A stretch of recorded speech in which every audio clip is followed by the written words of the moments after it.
Salaki, Salaki. Had the mic muted, man. Shalom, Israel, peace and blessings to the 12 tribes scattered. We're going to react to this video. Let me let a couple of the Akim come in real quick through the spirit. Um, Hope everybody having a good, wonderful day. Uh, we a made world star, man. It's crazy, man, through the spirit. All praise to the Most High, man. This word is getting out. Our people are waking up at a rapid pace, man. At a rapid pace. And it's a good time to be an Israelite. It's a wonderful time period that we living in. So we're gonna react to this video. We got the LGBTQ community coming for us. Shalom, sis. Howard's princess. What's good with you? What's good, y'all? Gabrielle, what's good, huh? Sis, Salakia. Let me put my glasses on. I can't see.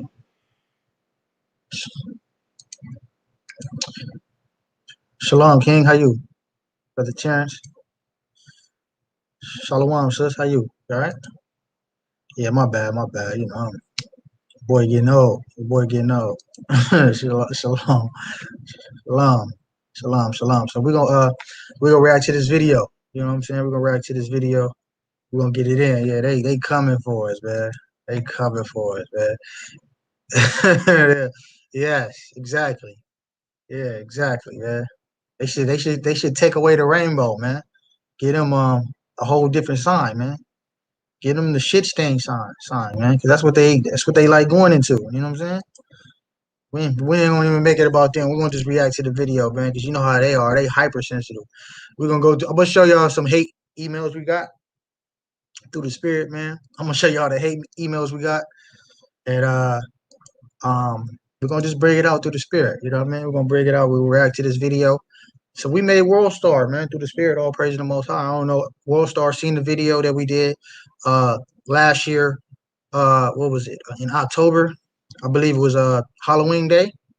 We did a video with a mother and her young son, who she dressed up for Halloween as a girl, right? So we're gonna react to that video.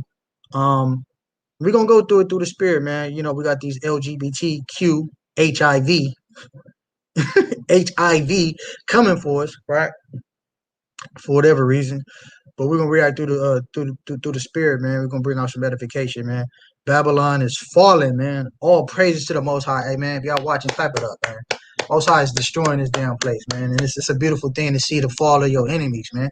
We are seeing and witnessing the destruction of the big bad wolf, man. Big old America is falling, man. All praises to the Most High, man. The Lord said, happy is he that see the fall and destruction of his enemy. You know what? Let me bring that out real quick. Happy is he that see the destruction and the fall of his enemy, man. I wanna see the destruction and the falls of my enemies. Salakia. Let me find it. Watch this. Let's bring it out. Through the spirit, man. We'll react to this video.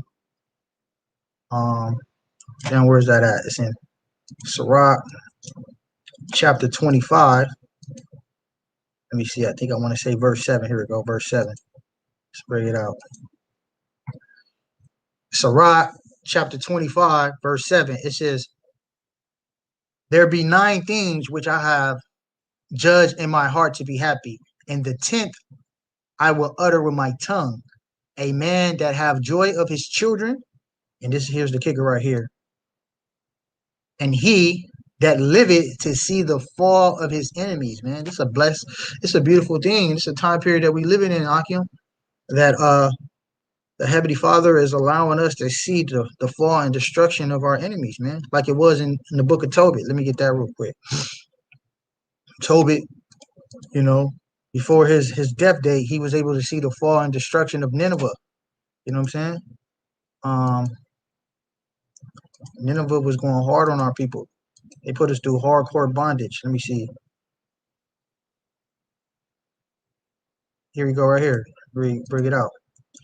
Tobit 14 and 15. It says, before he died, he's talking about Tobit, he heard the destruction of Nineveh, which was taken by Nebuchadnezzar and Ahasuerus, and before his death, he rejoiced over Nineveh. You know what I'm saying? He rejoiced. He was able to see the destruction and the fall of his enemy, man. Tobit had a peaceful death, man, seeing his enemies fall, man. That's a beautiful thing, man.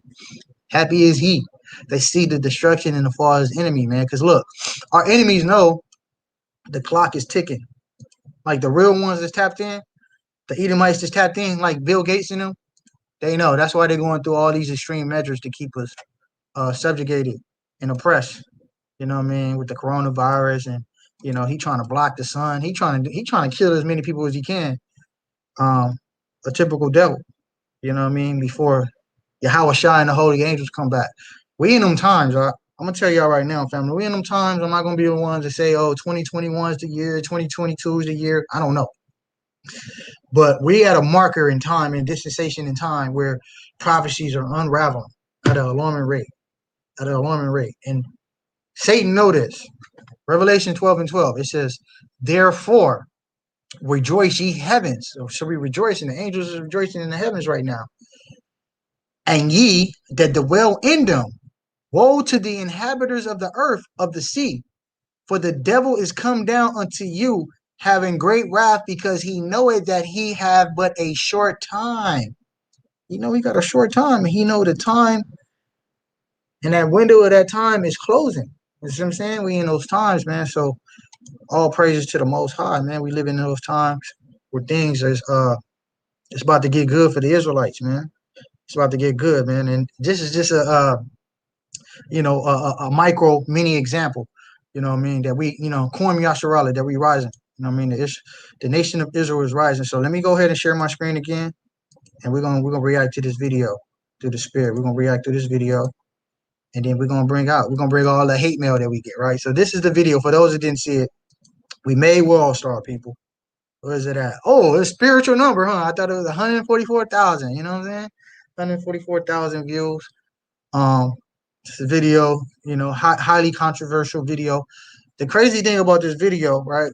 Um, when me and Ratazan posted it, I was trying my best to tread lightly with my words because I already knew that this was going to be a controversial video because the way it looks like you got all these black men surrounded around this black woman and her child, and we're gonna watch the video, y'all. I used my words choicely and I was very loving with her purposely because I'm like, I don't want to be aggressive with her and go hard on her because I know she don't know.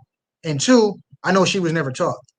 And three, the call out community. You know what I mean? I'm like, look, I'm gonna do it in a way where they can't say nothing.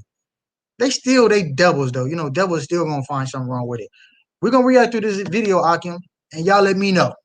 Y'all let me know, was it loving? I felt like I was loving with the sister, and I was really sincere. And she thanked us. This is what everybody missed. See, the devil's so quick to call out how these call out groups, these LGBTQ, HIV, come for us. And the sister thanked us, and she appreciated us, man, because it took some young men, right, younger than her, to correct her, because she'd never been corrected. She never been corrected by her husband. She wasn't corrected by her father. She wasn't corrected by any of her brothers or anybody in her life. The first time she received correction was men that's probably half her age. You know what I mean? But that's all praises to the Most High. You know what I'm saying? We ain't taking no honor in that. That's all praises to the honor go to the Father. He put the Spirit on us to do this. You see what I'm saying? And we made sure that we treaded kind of lightly with our words. We was real wise and circumspect with our words. That is my name. That's what it means, Iram, to be prudent, circumspect. Because I understood the circumstances. I'm like, this is going to look crazy if I just bomb on her. I'm not going to bomb on her. Even though she in the wrong, I'm not going to bomb on her. I'm going to treat her in love. But I am going to be stern. I'm going to be stern with her, and I'm going to correct her, and I'm going to show her that she's going off, right? So Warstar took the video off our channel, ripped it up, posted it on they platform. It says, and then they put the title, "His dad is on a ship in Alaska. Israelites confront a mother for allowing her son to cross-dress." So it's a little clickbait title, you know what I'm saying? It wasn't no confrontation, it was love. It was peaceful. When you go back and watch the video, it was all love and peaceful. And the woman thanked us. The mother thanked us afterwards. What happened was, I'm gonna give y'all a brief synopsis. She actually came to listen to the word. The brother Nazareth, he not in our camp no more, but the brother was teaching somebody else. And she came and she was chilling. She was chilling with us and all that. And we weren't going to even, we was going to let her slide with the little trick or treat and all that because we see the little trick or treat bag. We weren't going to let her, we was going to let her slide, but we was letting her know, like, look, sis, you're an Israelite, you know what I mean? Your daughter, you and your daughter are Israelites. Y'all got to make sure to uphold the commandments and keep yourself in dignity. She was like, this not my daughter, this is my son. And that's when it changed. We like, what? This your son? Why does he look like? Hold on, sorry. That's when I grabbed the mic and I talked to her and I was like, listen, mama, it's out of order. We can't be doing this. We can't be cross-dressing our sons and, you know what I mean, sissifying our sons. We're not doing that on purpose. Nah. Where's his father? So we're going to go ahead and react to the video. California homeowners, if you have a power meter like this on the side of your house, you can qualify to erase your energy bill. We love our people. That's why we come out here. I got one question for you. Are you in a single parent household? Is y'all too? Do you know the things that's happening in your life right now is all biblical prophecy? Your husband not being around is biblical prophecy. Okay, the way that you lay down. I already know that. You know that, right? Now you know why that happened? So look, like I said, I'm still trying to be careful with my words because I'm like, look at all these Jakes. You know what I'm saying? It's going to look crazy. They're going to look like, damn, look at all these Jakes attacking his sister. I already know the narrative that Esau was going to try to paint. So I'm trying to use my words real lightly. I'm like, I'm being sternward. I'm like, the man that you had sex with and you had a child with, according to God, is your husband. I don't care what America says. Babylon is going to be destroyed. According to Yahweh, who's the only one that matters, you know how people say, only God can judge me? That should scare you because his opinion is the only one that matters. So I'm basing my opinions on the scriptures, not what Iran think. All right? So let's get to it. It was already built in the There's a reason why. The single parent household that our people are segregated to, right? CDA, that's not going to jail. Your husband or the dude that you hang out with, not being, well, he's your husband according to the scripture. Okay. The dude that you hang out with, he's not here, it's all biblical prophecy.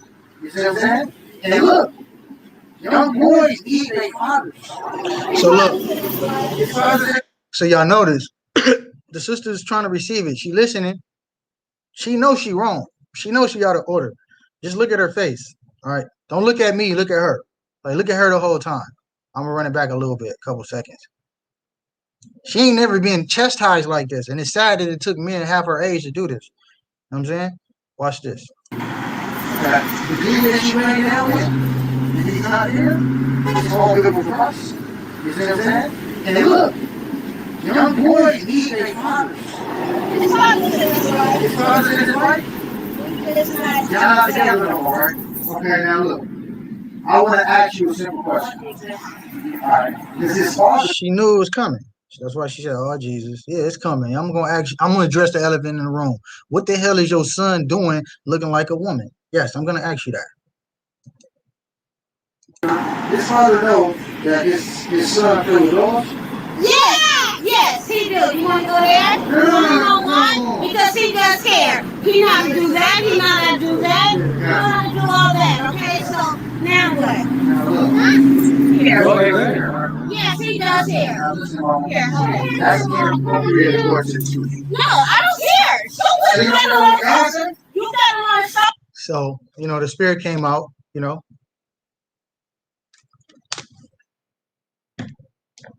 You know, I became your enemy. I told you the truth. She didn't like it. You know, Israel don't like to get rebuked. I get it. You know, we always want you there. We got rebuked. We ain't like it. You know, hey, got to be done though. You know what I'm saying? This is part of love. A lot of people call this a hate group, right? This is what all we've been receiving today. All this hate mail. This is love, and I told her that. Somewhere, you want me to play with your hair? We gotta get order for this. That's out of order. No, It's out of order. And this is love. This is love right here. This is the love that you play in every night of your life. That's a fact. She ain't never got no love like this in her life. You can tell. All the men has been lying to her. Either to, you know, get them draws, to get the box. She been lied to. Niggas is simping just to get the box and not telling them the truth. Or they scared of her reaction. You see how she got all crazy? Look, I'm not tripping off that, mama. I grew up around all that. I'm gonna tell you what it is. I'm gonna keep it calm and peaceful, but nevertheless, I'm gonna tell you what it is. You going off, sweetheart. That's off.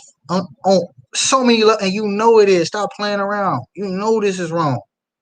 We don't even got to talk about this. This is clearly wrong. You know what I'm saying? This ain't even nothing to talk about. This is, you know what I mean, especially in our community, you know what I'm saying? In the so-called African American and Latino community, we know we don't play like this. Our grandparents don't play like this. You know what I'm saying? We had the type of grandmas to be like, stop being a sissy, boy. You know what I mean? Go back outside and play. Stop crying and telling on everybody. But now you fast forward, that was like 40 years ago. You fast forward 40 years later, and now this is acceptable. You know what I mean? Because Esau has polluted and got into the minds of our people and thinking this is cool. And then they try to put them on, Ritalin and all these different ADHD medicines and say, oh, he has a problem. No, he don't have a problem. He just need a whooping, according to the scriptures. He just need a man in there that's going to give him some order and structure, and he needs a whooping, right? And she knows that. Sister know what time it is. You know what I'm saying? That's why she thanked us at the end. She didn't like the rebuking, but she did thank us, right? I want to get a precept real quick through the spirit. Y'all bear with me. I'm going to be going through this off the cuff. You know what I'm saying? I want to go react to it, but I was like, I'm going to react to it, man. Let's react to it, Israel. You know what I mean? Let's react to the destruction of America, man. We are witnessing it. This is Galatians chapter 4, verse 16. It says, am I therefore become your enemy because I tell you the truth, right? Have I become your enemy because I'm going to tell you the truth? The real enemy is the man that lied to you. The real enemies is the man that didn't say nothing because they just wanted to get the box.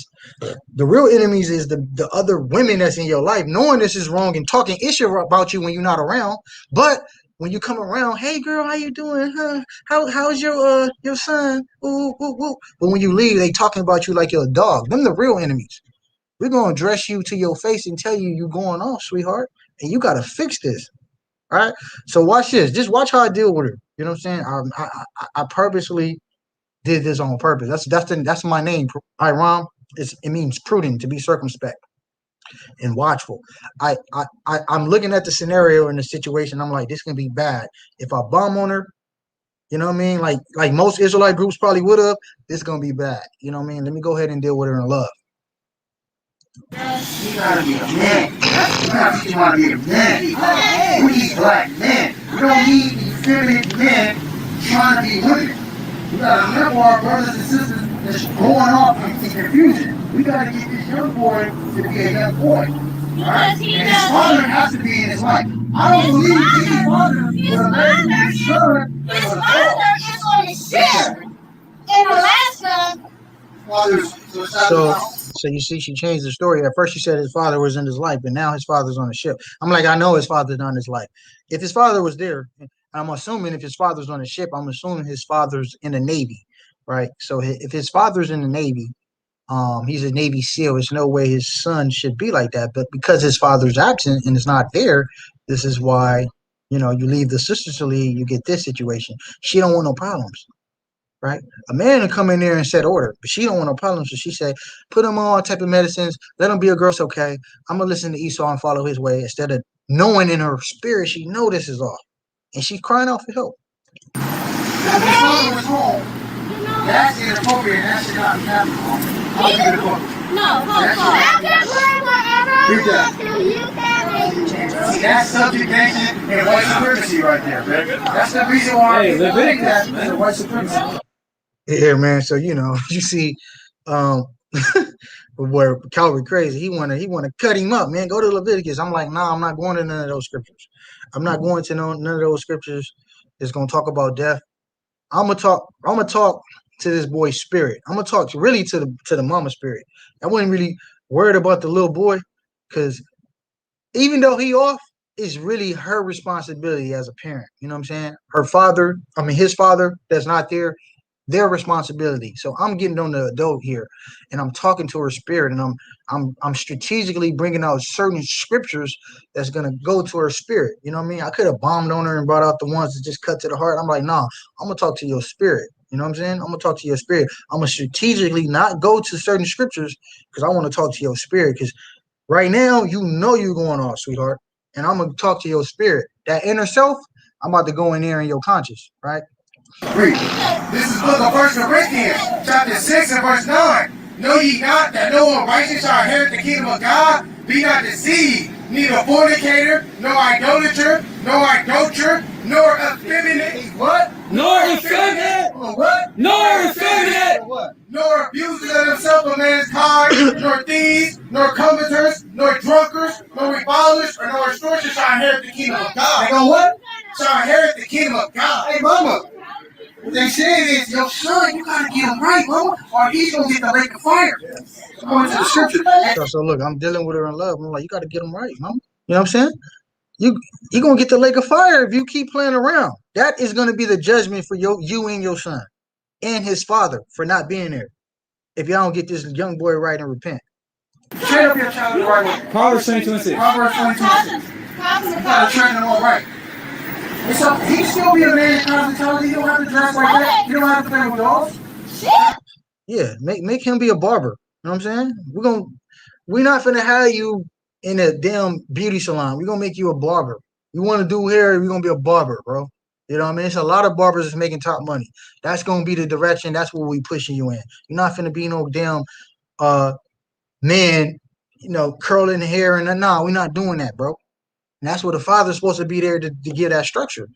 You know what I'm saying? Because if you let the mama do it, you see what happens as a result. She don't want problems in her household. She like, I'm just gonna let him do what he want because I don't want no problems. You know what I'm saying? And I didn't want to bring out scriptures like this, but this is prophecy. I didn't want to bring out scriptures like this because I can tell the sister was crying out for help. You know what I mean?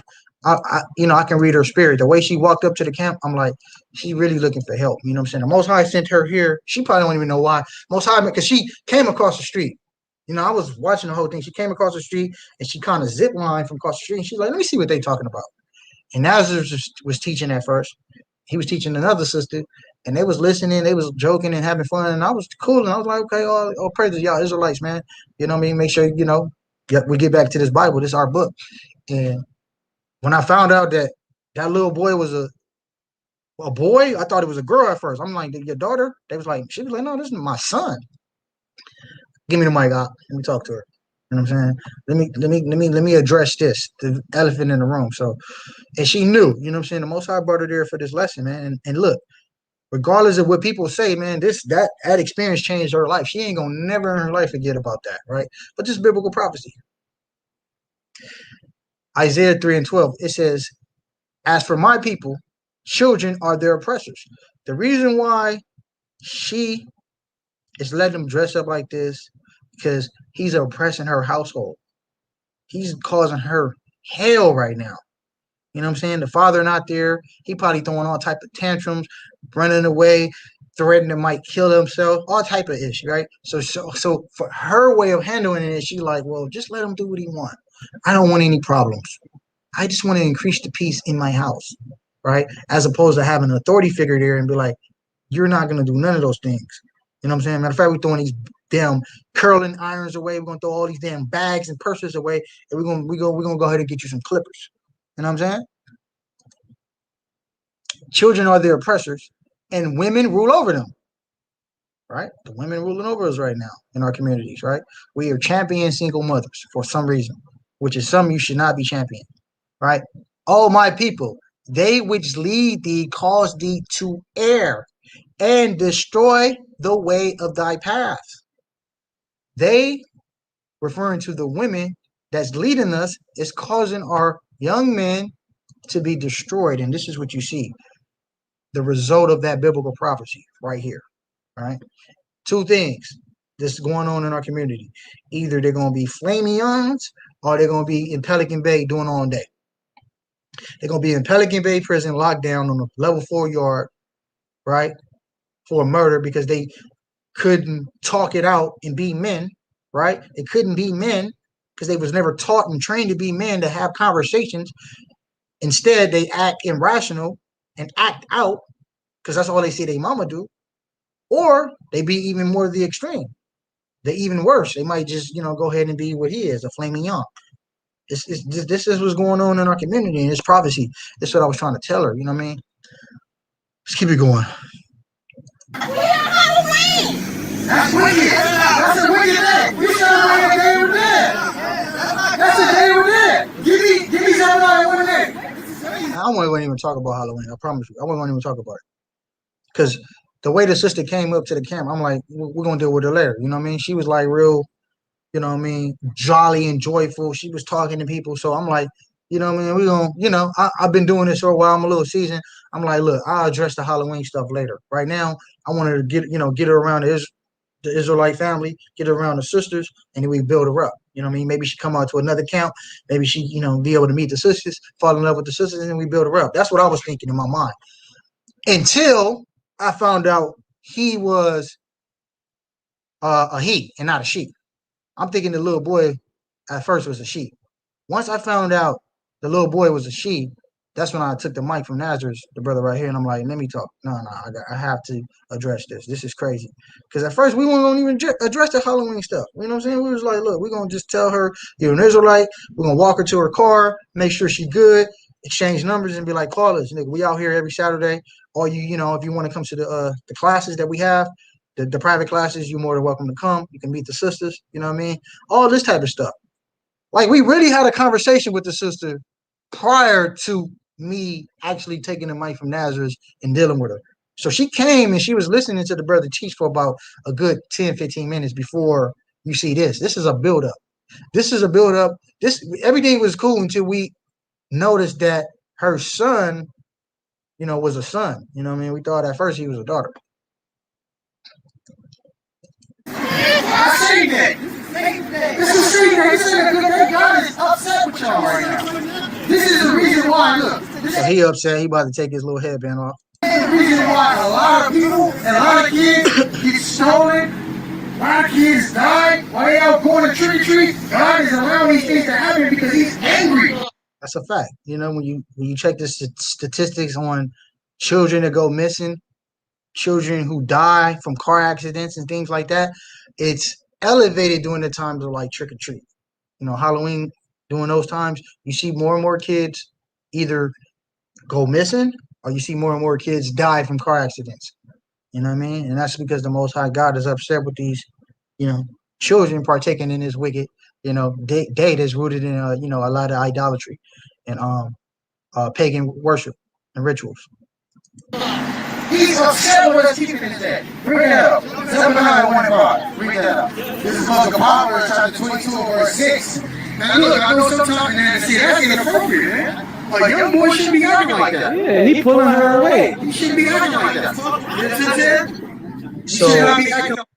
War Star cut up the video. You know what I mean? They cut up the video.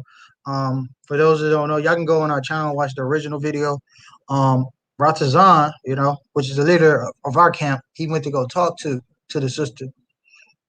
She was listening, but the young boy started throwing a tantrum. This is what he does to get his way. You know what I mean?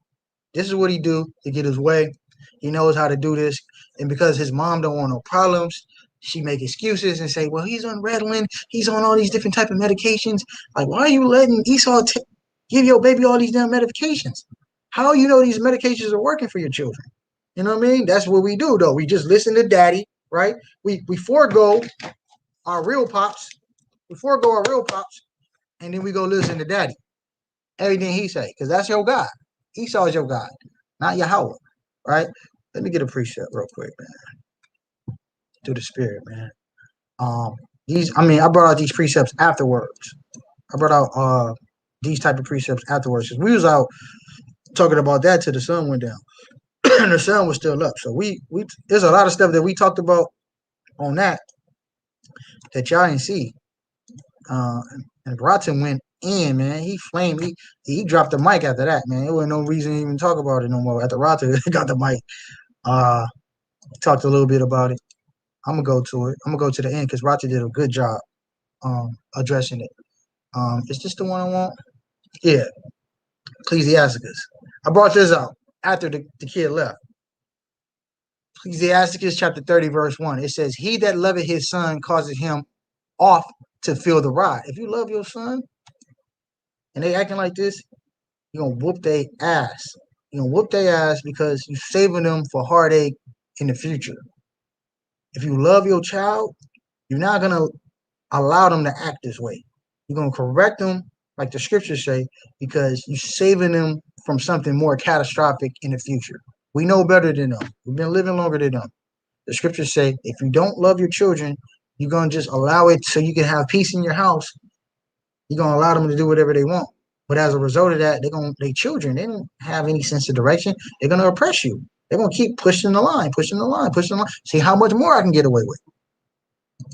That's why the Lord said from the top, he that loveth his son causes him oft to feel the rod, that he may have joy of him in the end. He that chastises his son shall have joy in him. He shall rejoice of him among his acquaintance. Exactly. Right? You ever had that parent that's so happy to talk about their kids? That's because they train them up the right way. Like the kids making them, honorable. It's honorable to mention their children because the children are going out and being successful, productive people in the world. Right? Verse 3, he that teaches his son grieveth the enemy. What is this talking about? I love this, right? I love this scripture. He that teaches his son grieveth the enemy, because the enemy wants this. Esau, our enemy, our biggest enemy, all the damn heathens are enemies, but Esau, the biggest enemy, wants this. He wants division. He wants families broken. He wants single parent household, and he wants men to be shamed and ridiculed and demonized for being men, right? But if you train your children up the right way, he that teaches his son grieveth the enemy, because the enemy, it has no effect on your children because your children are rooted in the scriptures. They know the Bible. I love Roth Design kids. They don't even know nothing about holidays and none of that stuff. You know what I'm saying? And when people come over that's in the world, like their cousins and stuff, that keep holidays in the world and stuff like that, they be like, oh, no, that's wicked. That's wicked. No, we can't talk about that. That's wicked. And then they go into the details and the origin of it.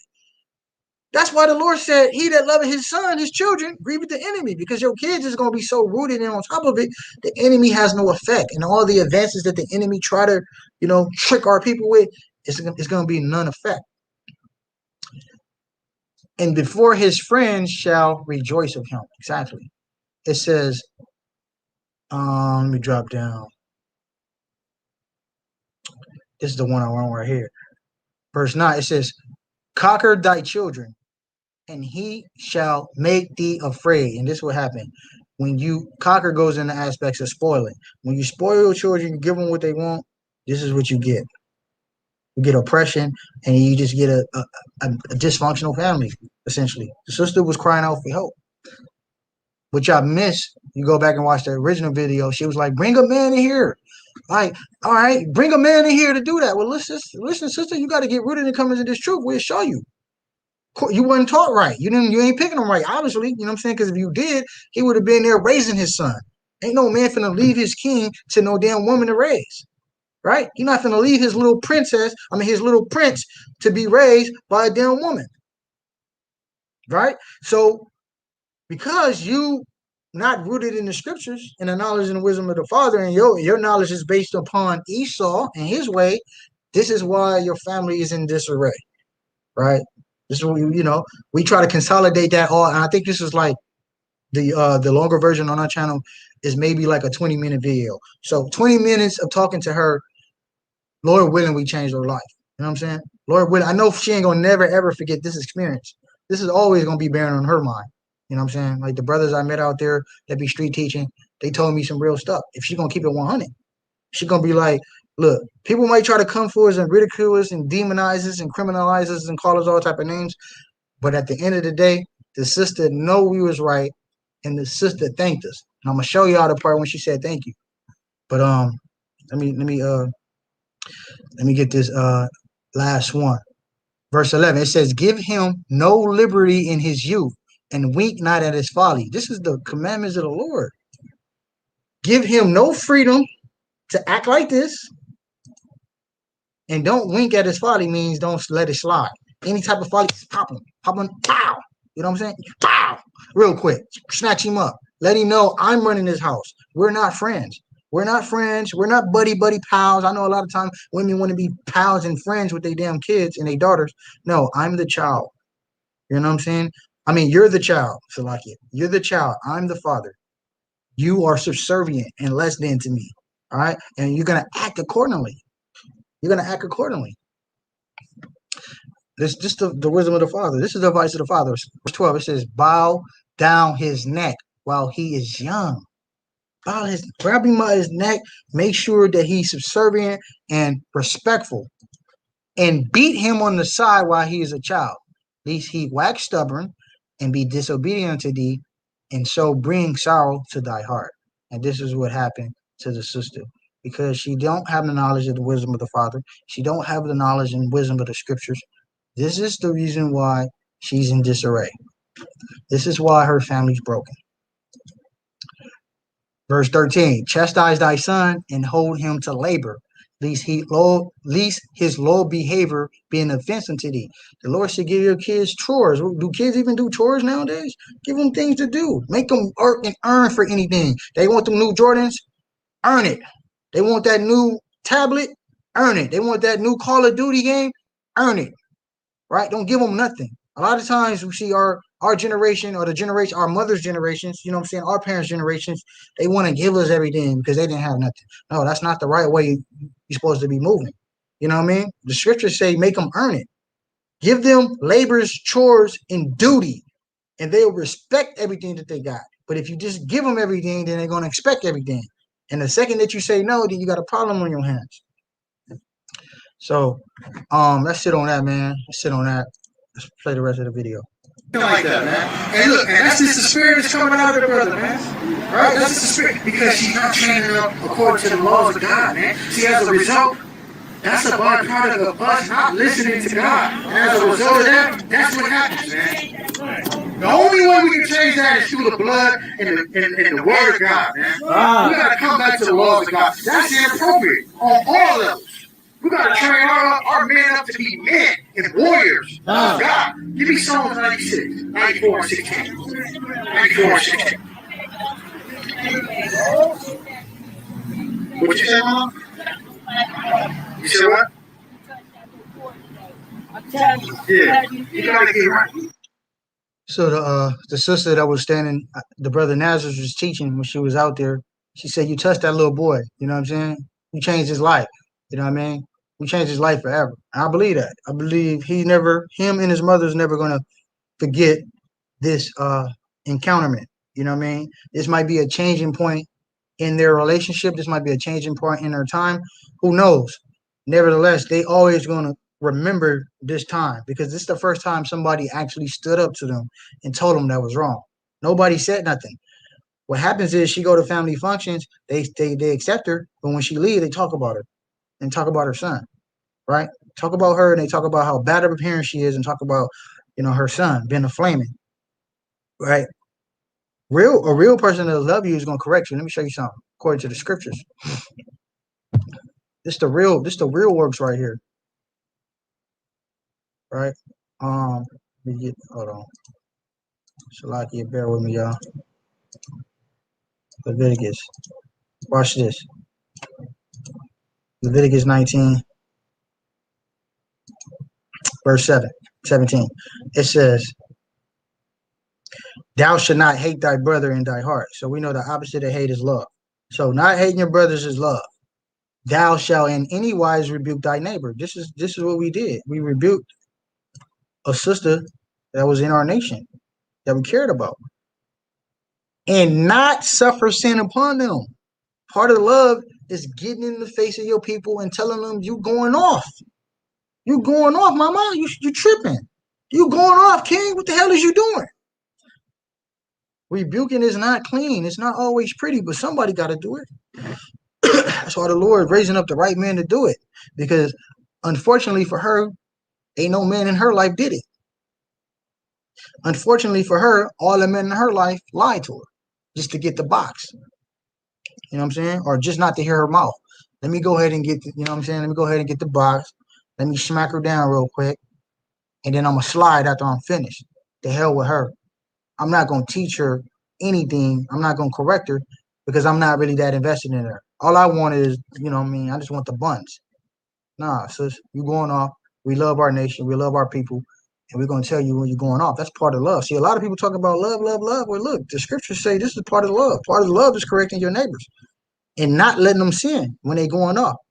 Now, there's a roll of the dice and a gamble with that because when you do correct people, this can happen. This happened a lot, and it's all you get better and better. You get more seasoned. Sometimes it's based on your approach.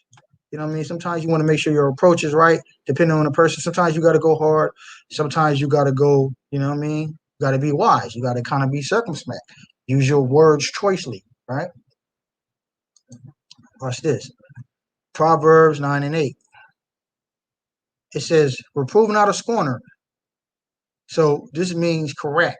Reprove means correct, not somebody that's sensitive, that's hypersensitive, that get bent out of shape and blow things out of proportion. The Lord said, look, be careful when you correcting those type of people. Least, because here's the result of that. Least he hate thee.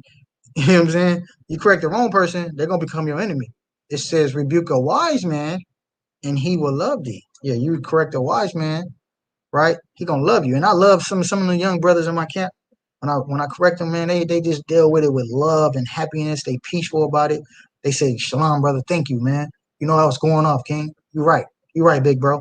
I love that. But somebody that's a scorner and teary-eyed and feminine, oh man, y'all might end up throwing blows. Like, hey, you know, you've been missing class, you've been going off, you've been slipping. So what? Why you in my business? You know what I'm saying?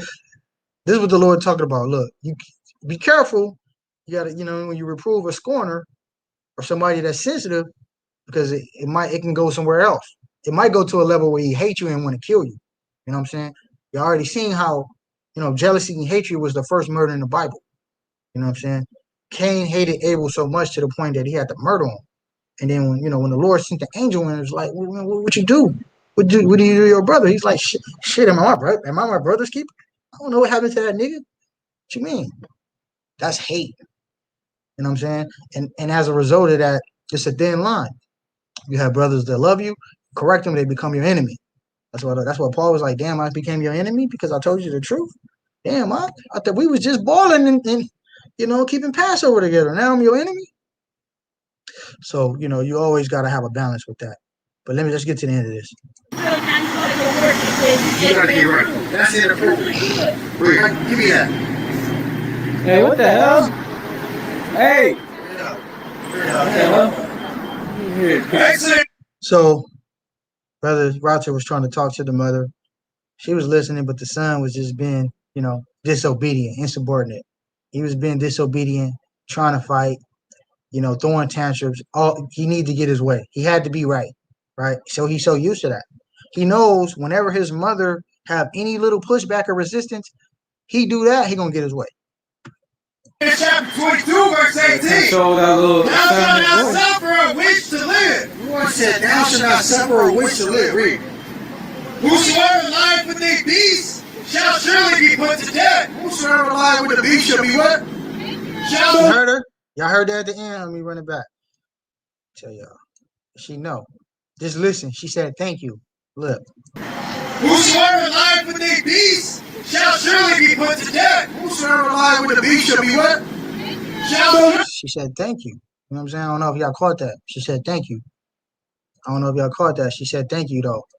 Did y'all catch that? Family just tapped in. Did y'all catch that? She said, thank you. So, look, we're going to go through some of this hate mail. I wanted to see if my people y'all still tapping in. I know it's probably kind of late in y'all cities. People is on the East Coast, but I did want to react to this real quick. Through the spirit. Con, we in here.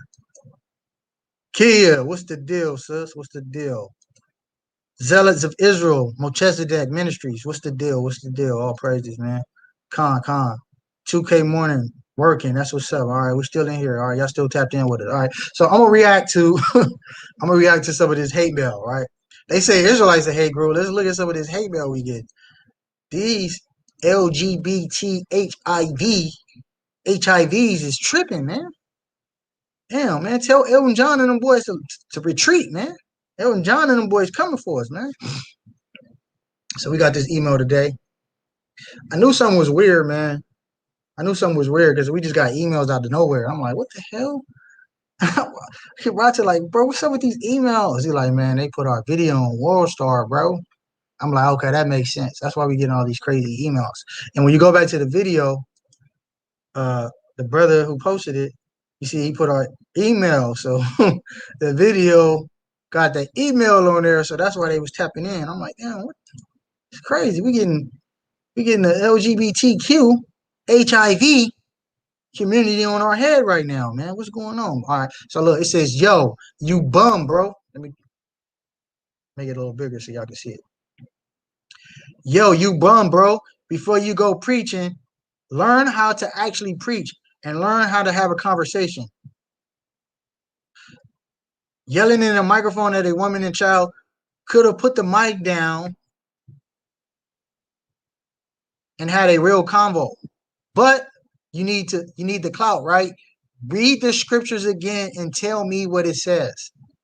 He don't even know what the hell he's talking about.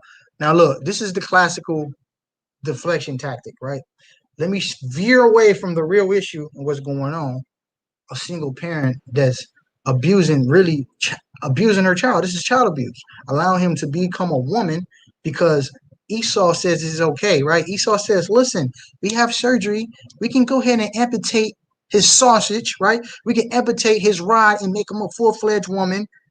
You know, dilute all the testosterone in his body, increase the estrogen, and make him a full-fledged woman. Because Esau said it's okay, y'all think it's cool and y'all go with it. You know what I'm saying? And this, I'm almost 100% sure everybody that hit us is heathens. You know what I'm saying? But I looked on the comments. We're gonna go through the comments too. There was a lot of Jakes that had a problem with what we was doing. You know what I'm saying? They didn't address the issue. They just addressed us, saying basically all the insults was against us. They didn't address the issue. That's deflection. That's what a deflection is. Let me veer away from the real issue at hand, and let me highlight something about them. All they kept calling us is bums, sluggards, unemployment, criminals. They wanted to demonize us. You know what I mean? That was the whole purpose. Now, here's the thing about BOW. You know what I mean? I know this is a stigma in Israel that Israelite men are bums and they just be around reading the Bible all day. That's not the case. Everyone in Israel, everybody in BOW are working men. Every single man. That's a requirement. And then the men that you see to go out and teach, their requirement is even harder. You know what I'm saying? Their requirement is even harder than the average congregant. You know what I'm saying? To be a congregant, we have order, you know what I mean? And a whole list of things that we ask the potential congregant before they become a member. And then after that, if you want to become a soldier and you want to go out and do the works, there's a whole set of order and structure according to the scriptures. Let's go ahead and get the scriptures real quick because I know, and sadly enough, man, it's a lot of Israelites that don't teach this. You know what I mean? It's sad. So to a certain degree, we getting blamed for other Israelites that's going off. Because some Israelites feel like they don't got to work. They feel like they ribs, they can get like 3 or 4 ribs, let them go out while they stay home and read the Bible. I've heard this many times. And I'm like, who's teaching y'all? Who's y'all elders? Who's teaching y'all? Like, what are you talking about? You got to go out and eat. You got to go out and work, bro. You know what I'm saying? You got to earn some type of living. Yahweh Shai was a carpenter. You know what I'm saying? All the men of Israel had some type of trade or some type of skill that they did to earn money, to earn some type of living. You know what I mean? So we have to do that. We're not exempt from that. This is 2 Thessalonians chapter 3, verse 10. It says, for even we were with you. This is Paul, the Apostle Paul, talking to the church of Thessalonica. He said, for even we were with you, then we commanded you that if any would not work, neither shall he eat. You don't bring home that chicken, you don't get nothing. You don't bring the money, you get no honey. Period. You know what I'm saying? That's a period. Now, it's a different situation if the man is building and he's going towards it. You know what I mean? That's a situation. You know what I mean? A man might be investing in furthering and becoming the best version of himself. But nevertheless, just be a bummite? Nah, we're not doing that. I know we get victimized and put in that category because a lot of brothers think it's okay to do that, but that's not okay according to the scriptures. Watch this. Say, I don't want to deal with these type of scriptures. 1 Timothy 5 and 8. But if any provide not for his own, provide. This goes in aspects of, not just the word. The word is one aspect. And I'm gonna go through the law, then I'm gonna go through other places in the scriptures where it talks about how men have to provide financially, right? But if any provide not for his own, and especially for those of his own house, he have denied the faith. The Lord said, you provide, right? If you don't provide, the lack of providing, and you don't provide for your own household, in addition to that, you have denied the faith in the eyes of Yahweh, who's the only one that matter. He said, you're worse than an infidel. That means you worse than a damn non-believer. You worse than somebody that don't believe in the Most High. Because you know better, and you're not doing better.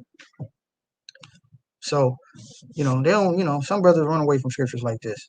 I mean, because they don't want to be held accountable. That's the problem with Israel. You know what I mean? You can go out, tell people they're not keeping the law, but look, bro, you got some shit you got to get right too, King. We all do. We all falling short, and we all got things we got to get right. Man, we're about to go hard on each other. It's a lot of times y'all don't see it. Man, we're about to go hard on each other. There's a lot of uncomfortable conversations him and I had in private, trying to make sure that we getting better. Hey, Ron, you doing this. You got to do better at this. Hey, Roger, hey, you got to do better at this. And we hash it out. We love each other. We brothers. We love each other. We want the best. Love his family. He love my family. We want the best for each other. And that's the real aspects of love. It's called balance. It can't always be peaches and cream. Sometimes you're going to have to gut it out and have those uncomfortable conversations. You know what I mean? But we deal with it like men. We love each other, so it's Gucci, at the end. At the end, it's going to end with a dap and a hug and I love you. You know what I mean? Even though maybe 10 minutes, before we was getting at each other. You know what I'm saying? But that's kind of, the part of it, you know what I mean, that a lot of Israelites don't want to talk about. Ecclesiastes 29, is it 21? Yeah, here we go right here. It says, the chief thing for life is water and bread and clothing and a house to cover shame. So the Lord said these are the basic necessities that men should be able to provide, in the household. These are basic necessities that you have to be able to provide. If you're not at that point yet, man, then you got to go ahead and get to that point where you can provide these things. Period. You got to be able to get to that point where you can provide these things. If you're not, you just read in the scriptures how the Most High said you're worse than an infidel. Then he continues and he said, better is the life of a poor man in a mean cottage than delicate fare in another man's house. So the Lord said, it's better if you get your own 1-bedroom shack or you go get your own little studio apartment. You know what I'm saying? Go get your own little joint as opposed to living in a mansion with your friend or your father's, you know what I mean, uncle or something like that, but it ain't yours. Go get something where you got some authority and some rules and you can actually control the dynamics of the household. You know what I'm saying? This is what this is the instruction that the Heavenly Father is giving our men. Then he continues, right? He said, be it little or much, whether it's a big house or a little house, hold thee content. The Lord said, hold it down, man. Hold it down, Akim. Whether it's a lot or a little, hold it down. It don't matter. You know what I'm saying? We know Babylon going to be destroyed anyways. Whatever the Most High do bless us with, we hold it down. We take care of it. We keep it clean. We uphold it like our Levitical priests, man. That's how they was moving. To the point where they couldn't even get their garments stained. The wrong garment would have got them put to death. You know what I'm saying? So we coming from that type of order. We got to uphold that. We don't get lazy and become a sluggers now. No, we try to follow the patterns of our forefathers. That thou hear not the reproach of thy house. The reproach of thy house is basically, nigga, you ain't shit. Nigga, you a bitch. You a bum. All these type of, things that women say to their men. You know what I'm saying? You holding it down to the point she can't say nothing about you. You're blameless. How you gonna say something to a nigga that's handling business? She can't say nothing. She can't do nothing but get in order. You know what I'm saying? She can't speak on a dude that's handling business. Now, I know with our sisters, some of our sisters, they felt like, damn, well, even though he handling business, it's still not enough for me. Those type of sisters, like the scriptures say, they for the streets. You know what I'm saying? The ones that feel like, well, he handling business, he doing this, and she feel like she deserve a Drake type of dude, leave them for the streets. Let them go in the streets. That's where they belong. Even the scriptures say that. Y'all think I'm bullshitting? Let me show y'all. Most High said, leave them for the streets, bro. I'm talking about the ones that's really sincere, that want to honor and love their husband, and they want to, they want to hold it down and add value. I'm talking about those type of sisters. Those are the type of sisters that we looking for. But the ones for the streets, we leave them in the streets where they belong. Watch this. Proverbs. Before Future said it, the Most High said it. I know Future get coined with "She for the streets," right? Well, yeah. Before Future, the Most High said it. Proverbs 7:10. And behold, there meet him a woman with the entire of an harlot and subtle of heart. She is loud and stubborn. Her feet abide not in her house. Now she is without, now in the streets. She belongs to the streets, as they say it, man. How they say it in the South, man. She's for the streets. You know what I'm saying?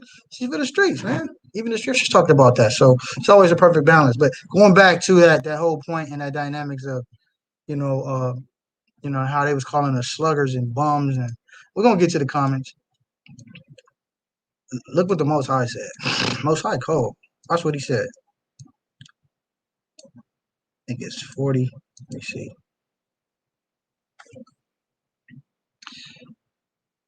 Look what the Most High said. They not understanding how seasoned we is in the scriptures and how we read these scriptures and apply these scriptures to our life. This is Ecclesiastes chapter 40, verse 28. It says, "My son, lead not a beggar life, for better is it to die than to beg." The Lord said it's better to die, get rich or die trying, than to go ask for a handout and then somebody else bread. Live off another man's bread. It's better to die. It's better to die. They don't even know that, these heathen that's be coming for us don't even know that we know these type of scriptures and can bring it out. Now, the problem is a lot of our brothers are bummites. A lot of our brothers are not upholding the scriptures. A lot of our brothers are invading these type of scriptures and say, well, it's not in the law. It's not in the law. So, they just try to hide on that whole pretense is not in the law. Yes, it is in the law. You know what I'm saying? It's in the law. If you want a wife and you want to be a man, it is in the law. Now, and to me, all of this is law. Remember, Christ said we got to live by every word. We can't pick and choose and customize the Bible to fit our narrative. You know what I'm saying? A lot of times brothers want to customize the Bible and do what fits well for them. What makes you different from a Christian? You picking and choosing what you want to do. You're doing the same thing that the bootleg Christian church do. I'm gonna just talk about love. That's it. The love and peace and those things, that's all I want to talk about. I don't want to talk about nothing else. Well, look, if you a brother that feel like you can customize the Bible and pick and choose what you want in certain pages you don't even get to, and you don't even deal with, you going off too. Christ said we got to live by every word. Proverbs 8:8 says, man, all the words of my mouth are righteous and holy. So that means every single word in the utterance of Yahweh are righteous. That means the Proverbs, the Torah, the apostles, Yahweh Shai, the Apocrypha, every single word is righteous in the eyes of the Heavenly Father. So we don't omit nothing. We try to uphold every single portion and part of it. This is why you see, right? This is all, and always niggas that say that stupid stuff, right? Brothers that say that stupid things, Salakia. Brothers that say that stupid stuff. Oh, it's not in the law. I'm like, do you keep the feast of dedication? You keep the memorial assignment? What about the feast of Purim? Those are not in the Torah. Do you keep those? They pause. Certain dudes is more seasoned. They know you got to keep them because Yahweh Shai kept them. You know what I mean? Those not in the Torah. They not in the law. We still got to keep them though. You know what I'm saying? So brothers that like to play up on that law word, and then Yahweh Shai, didn't he say in the New Testament? He said, "I said in your law, in the Psalms that y'all are gods." So is applying that all the words of God are the laws. Joshua 1:8 is technically not the law. It says this book of the law. This book of the law should not depart out of their mouth. So it's letting you know that every single utterance and words of the Heavenly Father is law, man. Y'all can try to play semantics and say, well, it's not in the first 5 books. Going off, King. We got to live by every word. And all the proverbs and instructions of our Heavenly Father is the wise sayings that he give us throughout the times.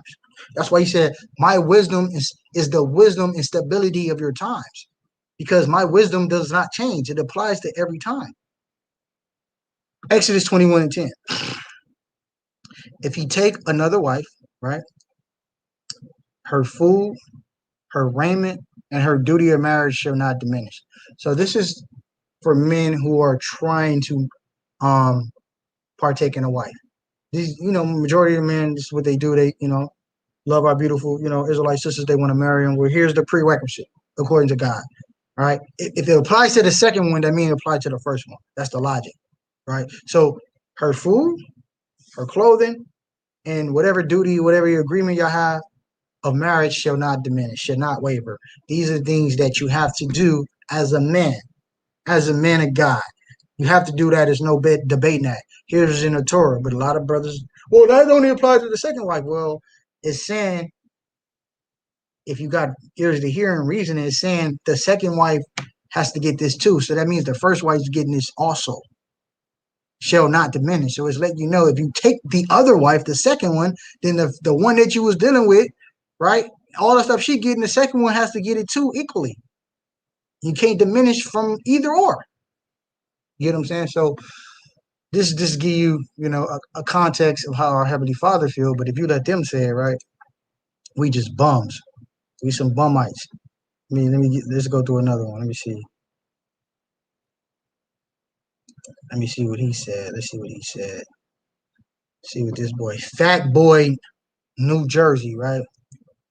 You guys are clowns. If I was in LA, if I was in the LA area, I would have smacked you. I just saw the video on Facebook. You think you guys are obeying God? Let's spell God with a lowercase. Damn idiot. LOL, clowns. You guys are not. You guys are not gods. Stop judging kids and women, punk. Punk ass motherfucker. White, you could tell he an Israelite. I mean, damn Edomite. You could tell he's an Edomite, man. Just the way they talking. Edomite, LGBTQ, HIV, right? HIV, Elton Johns, man. We got all these Elton Johns coming for us, man. He said, "You punk ass mother effer," and I will upload that video and caption it, "Clowns wanting to be God, fuckheads." Right? It's another one, right? Coming for us, right? Coming for us, right? Esau kingdom is being destroyed, man. And the flaming yawns is coming out, man. They don't want to see. They see their kingdom is Babylon is falling, man. The Israelites is rising, man, and they don't like it. It says you guys are fucking losers. Get a life harassing women and children. All right. Let me go back to the chat. Did we harass them, family? Did- I know, sis. I know. Did we harass them? Did we harass them, y'all? I mean, it was all love. We showed them love. We showed her love. And the woman said thank you at the end. Con. Y'all watched it with me, right? Y'all watched it with me, man. Y'all watched it with me. So let's go back to it, man. These LGBTQ HIVs, man. Elton John, short boys, you know what I'm saying? What Bosco call them star boys, man. Damn, star boys is coming for us, man. Star boy attacks. It says, you guys are fucking losers. Get a life harassing women and children. That's not what God is about. Boy, ain't never in his life read the Bible in his life. He said, you guys are just trolls and don't understand the meaning of love, right? They always want to play on the love, right? But they don't understand the balance according to the Torah. We just brought it out, right? Just brought it out, the balance of love. The balance of love is correcting your brothers. It says, all you preaching is hate. Look, this is love. Watch this. This is the love they ain't never got. Look at Rata really trying to build with this woman and her child. He don't got no dog in this fight. Rata has no dog in this fight at all. He don't have to do this.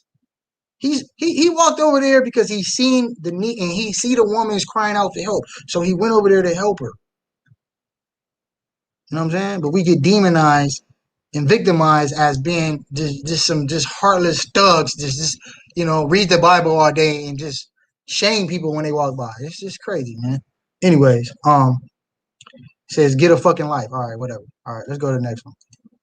You big mad, man. You big mad, bro. You big mad, bro. Gee whiz. Who pissed you off, bro? Laugh at these damn devils, man. He says, you and your clan with a 10. So that's a little shot right here. You and your clan with a 10. So he's saying we the Ku Klux Klan with a 10. All right, you trying to rhyme, huh? Think you got bars, boy? Really shouldn't continue teaching false prophecy. All right, what false prophecy did we teach, you damn idiot? Because everything we taught was biblical prophecy that was fulfilled. Isaiah 3 and 12 fulfilled. Deuteronomy 28 and 54 fulfilled. Revelations 12 and 12 fulfilled. We was talking about everything that was applicable to biblical prophecy. What the hell are you talking about? Prophets of old talked about this type of stuff. Y'all just not used to it. All right, let me get that real quick. Prophets of old was going in. We low key PG compared to the prophets of old. The camps right now, man, we ain't got nothing on our forefathers. Man, our forefathers was different.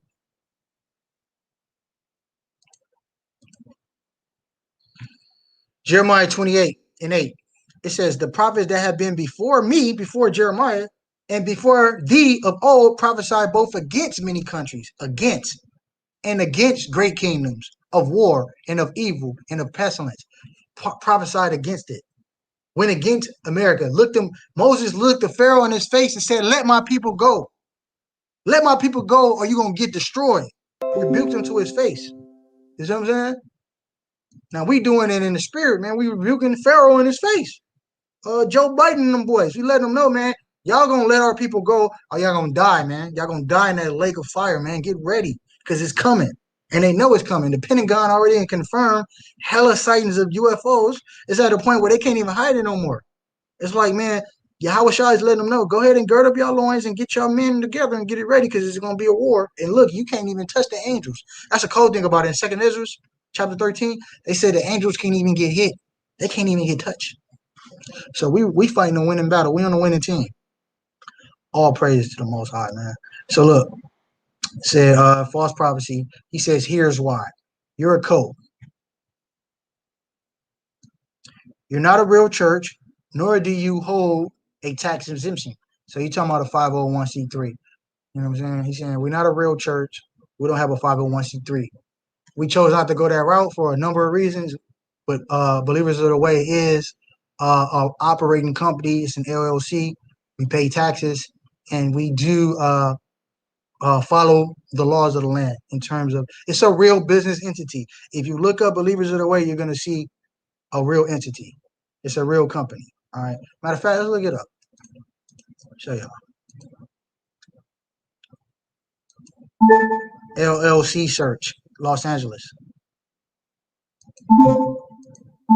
LLC search, Los Angeles. The hell? Can y'all hear me? Can y'all hear me, Israel? Y'all still with me? Y'all still with me? Oh, okay. Y'all still with me? Okay. I hate when they say it's cult. Who's the cult leader, right? Kid, who the hell? If it's a cult, who's the leader? You always got to have a culture leader, right? Who's the leader of the cult? Damn devils.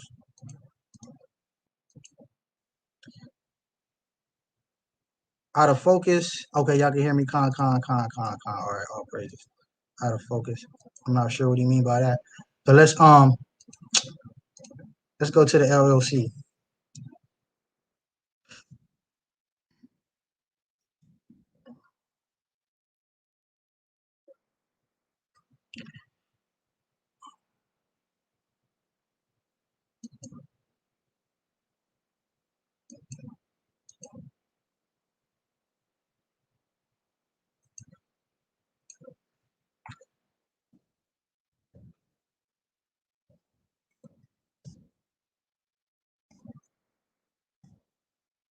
Hey, look, LLC, Believers of the Way, we active. We registered last year when we started the camp. We only been a camp for a year. In June 2020, so it ain't even been a year yet when we registered the companies, Believers of the Way, California. So we are a live and up and coming real entity, right? We have nothing to hide.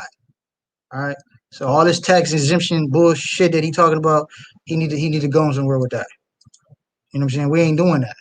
We're gonna do it the real way. We're gonna do it the real way. We're gonna run it like how it's supposed to be.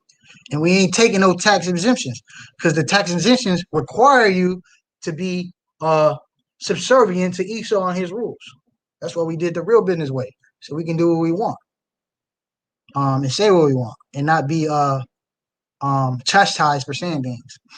It says, nor would you ever be able to. And lastly, this nigga talking like he's just super tough. I guarantee you, he would never say nothing like this to our face,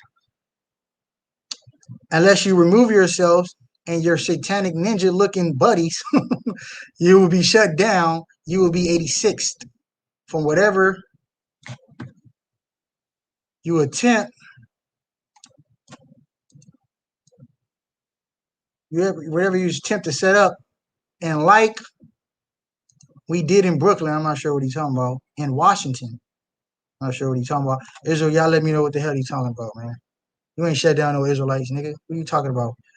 Your groups will be ran out of town. You ain't never ran no Israelites out of town. Nigga. The last time I checked, the brother Naquam and them boys was out there in DC. They crowded around the goddamn Washington building, state capitol building. And it was going hard. So I don't know what you talking about. You know what I'm saying? I don't know what you're talking about. I guess he's talking about when they stormed and rushed the Capitol. Man, we don't give a damn about that. Y'all destroy Esau Kingdom. We want to see that. We not getting in the way of that. We're going to clap. Hey, we love Esau killing Esau. We all for Esau killing Esau. All right? So we not trying to stop that. I don't know what he's trying to say. We want you to storm the Capitol and destroy it. But I know you ain't running no Israelites out of town. I know our people ignorant. You know what I'm saying? I know you ain't running no Israelites out of town. Our people ignorant. They're gonna stay there and fight. They want to fight. A lot of the Jacobs was going over there looking for a fight, so you can miss me with all that. I don't know what the hell he's talking about. He says you do not represent God. See, they keep spelling God with a lowercase. They God is Esau. They stupid. You got to put respect on your house. Even though his name not God, you still supposed to address him with all capitals. You damn idiot. You are heathens. A heathen calling me a heathen. Oh, that's crazy. And I guarantee you will be shut down. Like this nigga acting like you can tell he's just a bum. Like he talking like he got authority. Real niggas that got authority ain't gonna email us. Real people with authority not gonna email and waste their time with us. If he really could push buttons, he would have been pushing buttons. You have been warned. We've been warned. Okay, Elton John, Starboy. And before you preach your filth, you might want to check out the book of Deuteronomy. I will check out the book of Deuteronomy, you damn idiot, because that's the book that proved that we Israelites. Stupid. Idiot. And the next time you speak with your filth, you might end up like Kanye West through the wire. He talking super tough. You tell this one of them Edomites is just can't wait. He can't wait to catch a Jay slipping. Jason Davis, right? Y'all see this devil? Now you know he wasn't strong. He wasn't macho enough to put his avatar.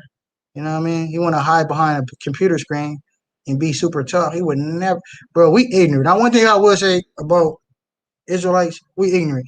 If you challenge us with something like this, it's gonna go down. Somebody gonna have to die. Somebody gonna have to get beat up. Something gonna happen. Body's gonna be flipping. Something gonna happen.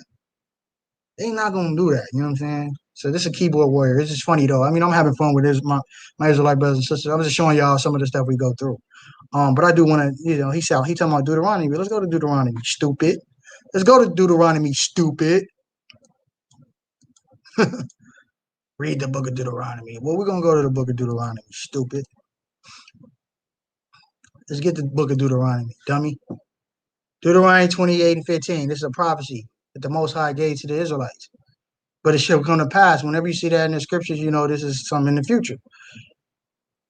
If thou wilt not hearken unto the voice of the Lord thy God, to observe to do all his commandments and his statutes, which I command thee this day, that all these curses shall come upon thee and overtake thee. So this is y'all heard this verse before, right? Let's get the one that was applicable to the video, right? This is the one applicable to the video. Deuteronomy 28:54. So that the man that is tender among you and very delicate, his eye shall be evil towards his brother and towards the wife of his bosom, towards his wife, and towards the remnant of his children which he shall leave. Right? Left his kid right at home with his single mom, and as a result, y'all see the byproduct of that, right? Sad. We might as well get the juggler, man. Let's get the juggler, man. And the Lord shall bring thee into Egypt, man, modern day Egypt, man, spiritual Egypt, again, like he did ancient Egypt, with ships. This time y'all gonna get there by the means of a vessel, and that vessel will be ships. By the way whereof I spake unto thee, thou shalt see it no more again. You're not gonna see how I'm dealing with y'all anymore. And there ye shall be sold unto your enemies for bondmen and bondwomen, and no man shall buy you. Buy right here means redeem. You even had so many men try to redeem us out of the slavery, and have come short, because the only Messiah is Yahweh Hashem Yahweh Shai. You know what I'm saying? So yeah, Jason, you're a loser, dude. You're a loser, dude. Let's get some more. This is John. He said, he says, you judge others, yet the Lord never gave people room to judge. This is just the stupidity in Christianity, man. I'm not sure if these dudes are Christians, just the stupidity in the nature of these damn comments, man. And he titled laughing my ass off, how hypocritical, right? How hypocritical. He said, God never told us to judge. Now, let me just show you how stupid and wrong you are, you idiot. Look, anytime somebody say that stupid stuff, you know they're dumb. But look, just show them, like, there's a book of Judges. What you think they were doing in the book of Judges, you damn idiot? What do you think they were doing in the book of Judges, man? Was they not judging the nation, you idiot? There's a whole book in the Bible called Judges. What do you think they were doing in the book of Judges, you idiot? These clowns. Damn. People are just stupid. But look, if they want to play around and try to play the the Old Testament straw man, right? We go to 1 Corinthians 6. And then we get to it. So 1 Corinthians 6:2, it says, do ye not know that the saints, which are the Israelites, shall judge the world? And if the world shall be judged by you, are ye unworthy to judge the smallest matters? Saying the Israelites are going to judge. The chosen elect of Israel, Yahweh Shai army, the 144,000, are going to do the judging. In the New Testament, right? Stay in the New Testament with these idiots. They just be saying, they just be talking out their ass, man. Tell you, man, we Christians are so stupid. They just become the laughing stock and punching bag at this point. They're just punching bags and laughing stocks at this point. They just like bulletin board material. We use them just to practice. You know what I'm saying? They so stupid at this point. 1 Corinthians 2:15, it says, but he that is spiritual judges all things, yet he himself is judge of no man. He himself judge no man. So what this is saying is a spiritual man, which we know the law is spiritual, somebody that's ingratiated with Yahweh's law and his word, his instructions, who see the world like Yahweh sees it, he's allowed to judge, because he's going to judge it based on Yahweh, not on his own feelings and his own merit. Yet he himself, a regular man that's not ingratiated in the spirit, is judge of no man. He can't judge. He don't have the ability to judge. He don't have the discernment to do so. That's what the Lord is saying. So it's a balance with it. We not men out here that's just, calling people out and we not doing it. You know what I mean? What are you talking about? So, let's get through this idiot, man. He said, LOL, you'll be with demons for being a false prophet. Don't even know how to spell prophet, dummy. The Lord shall cast judgment, not men. Well, we just see the Lord said men are going to do the judging. That's how much you don't know, you stupid Christians. All right, this is a good look. This is a good one. So, all right, so y'all see that. So we had all these little star boys come for us, man. Let's read a couple of the comments, man. Got these star boys coming. We love our people. That's all we know out here. I got one question for you, right? Are you in a single parent household? I got to tell these flaming youngs to chill out, man. All right, so let's see what the brother said. He said, America and Europe have been lying about African Americans since slavery. They lied and said that African Americans were as Africans.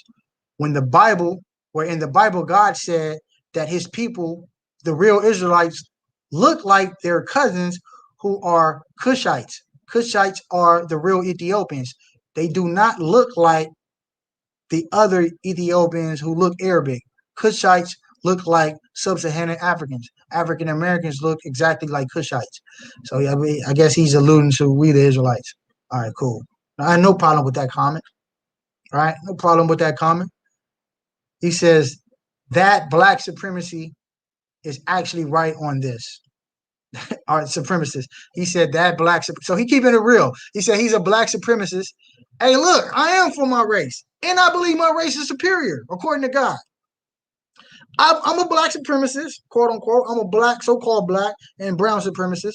You know what I'm saying? I'm a so-called black and brown supremacist. I'm not forgetting my brothers. They say they always like to demonize us with the black word, right? Because this is an undertone to just being dirty, bums, disgusting, vulgar, right? They try to associate the word black with disgusting, bums, vulgar, violent, angry, upset, disgruntled, jobless niggas that's just on the corner that hate everybody, right?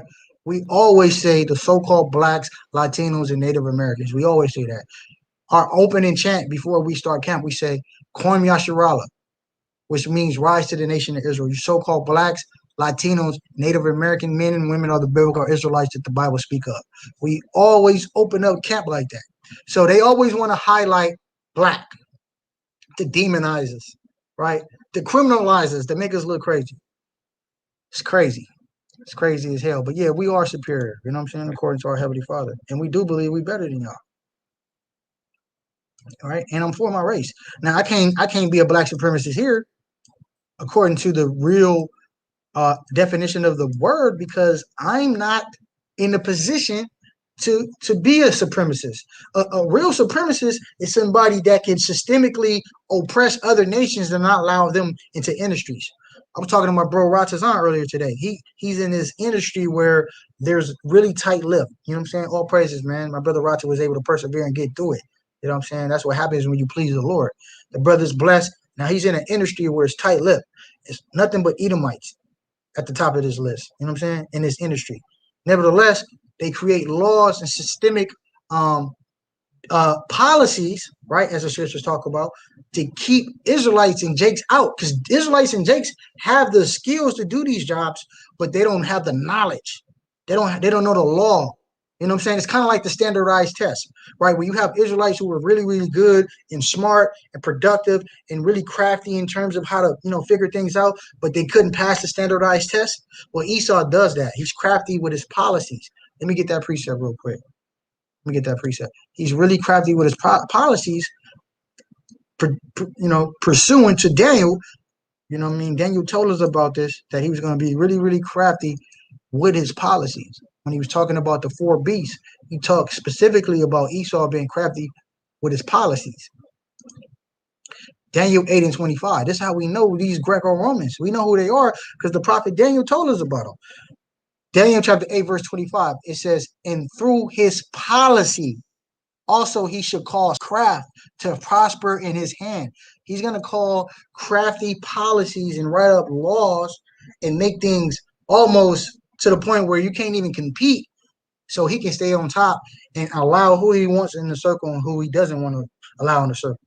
This is why you see like the whole NCAA systemic oppression. That's probably the worst oppression institution ever, where they making these children go to college, right? They don't give them any money. The coaches make 8s and 10s and 20 million, right? All the athletic directors make 8s and 10s and 20 millions, while the children who are bringing all the money to the university, filling up the seats, they get nothing but a free scholarship and a damn card to go to the student food center. You know what I'm saying? I forget what you call it. I ain't been in college in hella long. I forgot what you call it, but it's the cafeteria. I think that's what they call it, the student cafeteria, where you get the little card to go in the cafeteria. That's the only thing they get. While all the administrators and all the people behind the scene, Esau is making billions off the backs of our people. I give an example. Vince Young, he played for Texas University. Vince Young is one of those dudes that brought Texas University, I'm talking about billions of dollars, because he was must-see TV. Vince Young, Michael Vick, these are dudes that was must-see TV. They brought billion. I'm talking about billions of dollars. They over they like 3 or 4 years of planning at their universities. They brought billions of dollars to the institutions. Reggie Bush. Let's use Reggie Bush because he got penalized. Let's use him. Reggie Bush. I don't know if y'all remember Reggie Bush, the running back for USC. He was much watched TV at that time. I was in I was in high school around that time. So and yeah, I actually met Reggie Bush. You know what I mean when he before he became Reggie Bush. So I knew who he was. So Reggie Bush was that dude. You know what I mean? And when he went to USC, he was like a rock star. And he was broke though. He still was a college student. You know how it is in college, you be broke.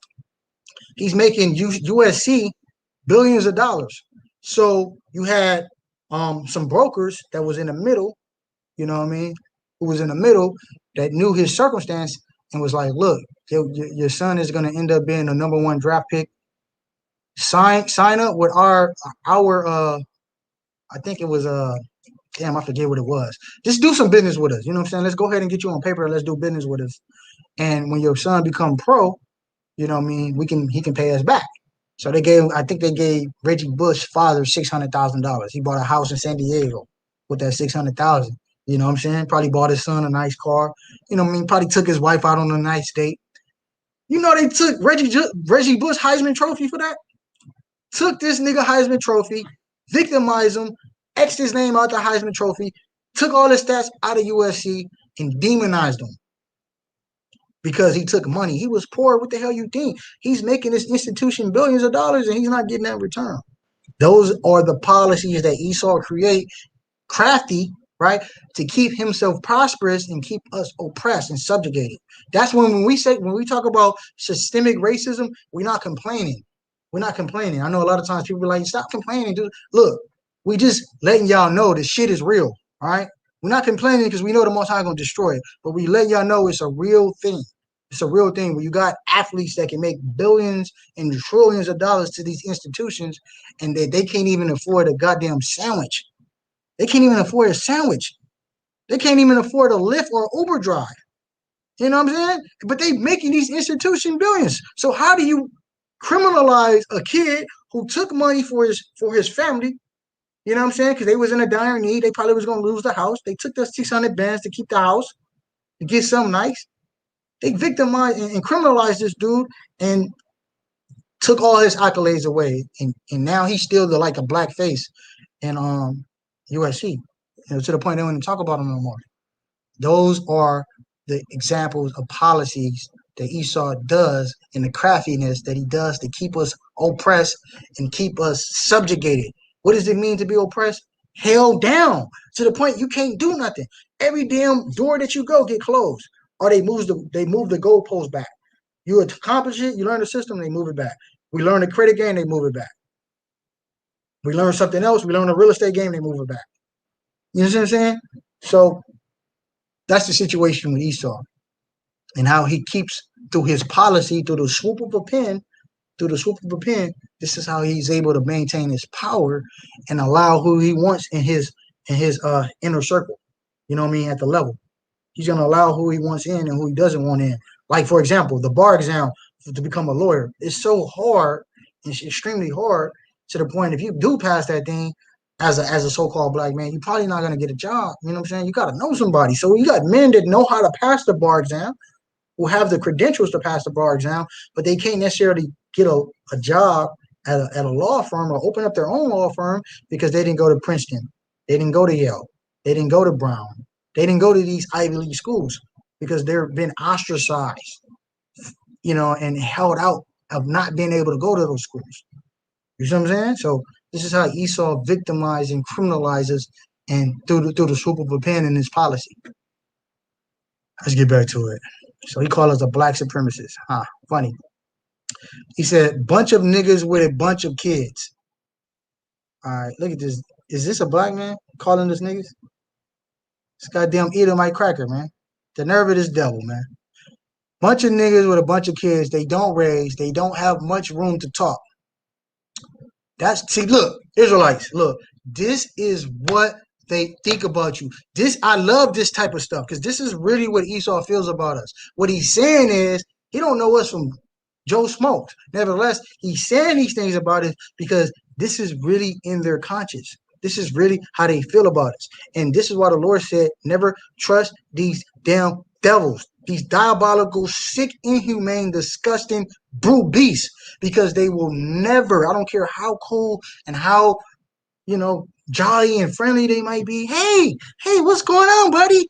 Look, they're going to always feel this way. Deep down inside, they always feel this way. Mitch McConnell, one of the members of Congress, just came out and said slavery, America was not built off of slavery.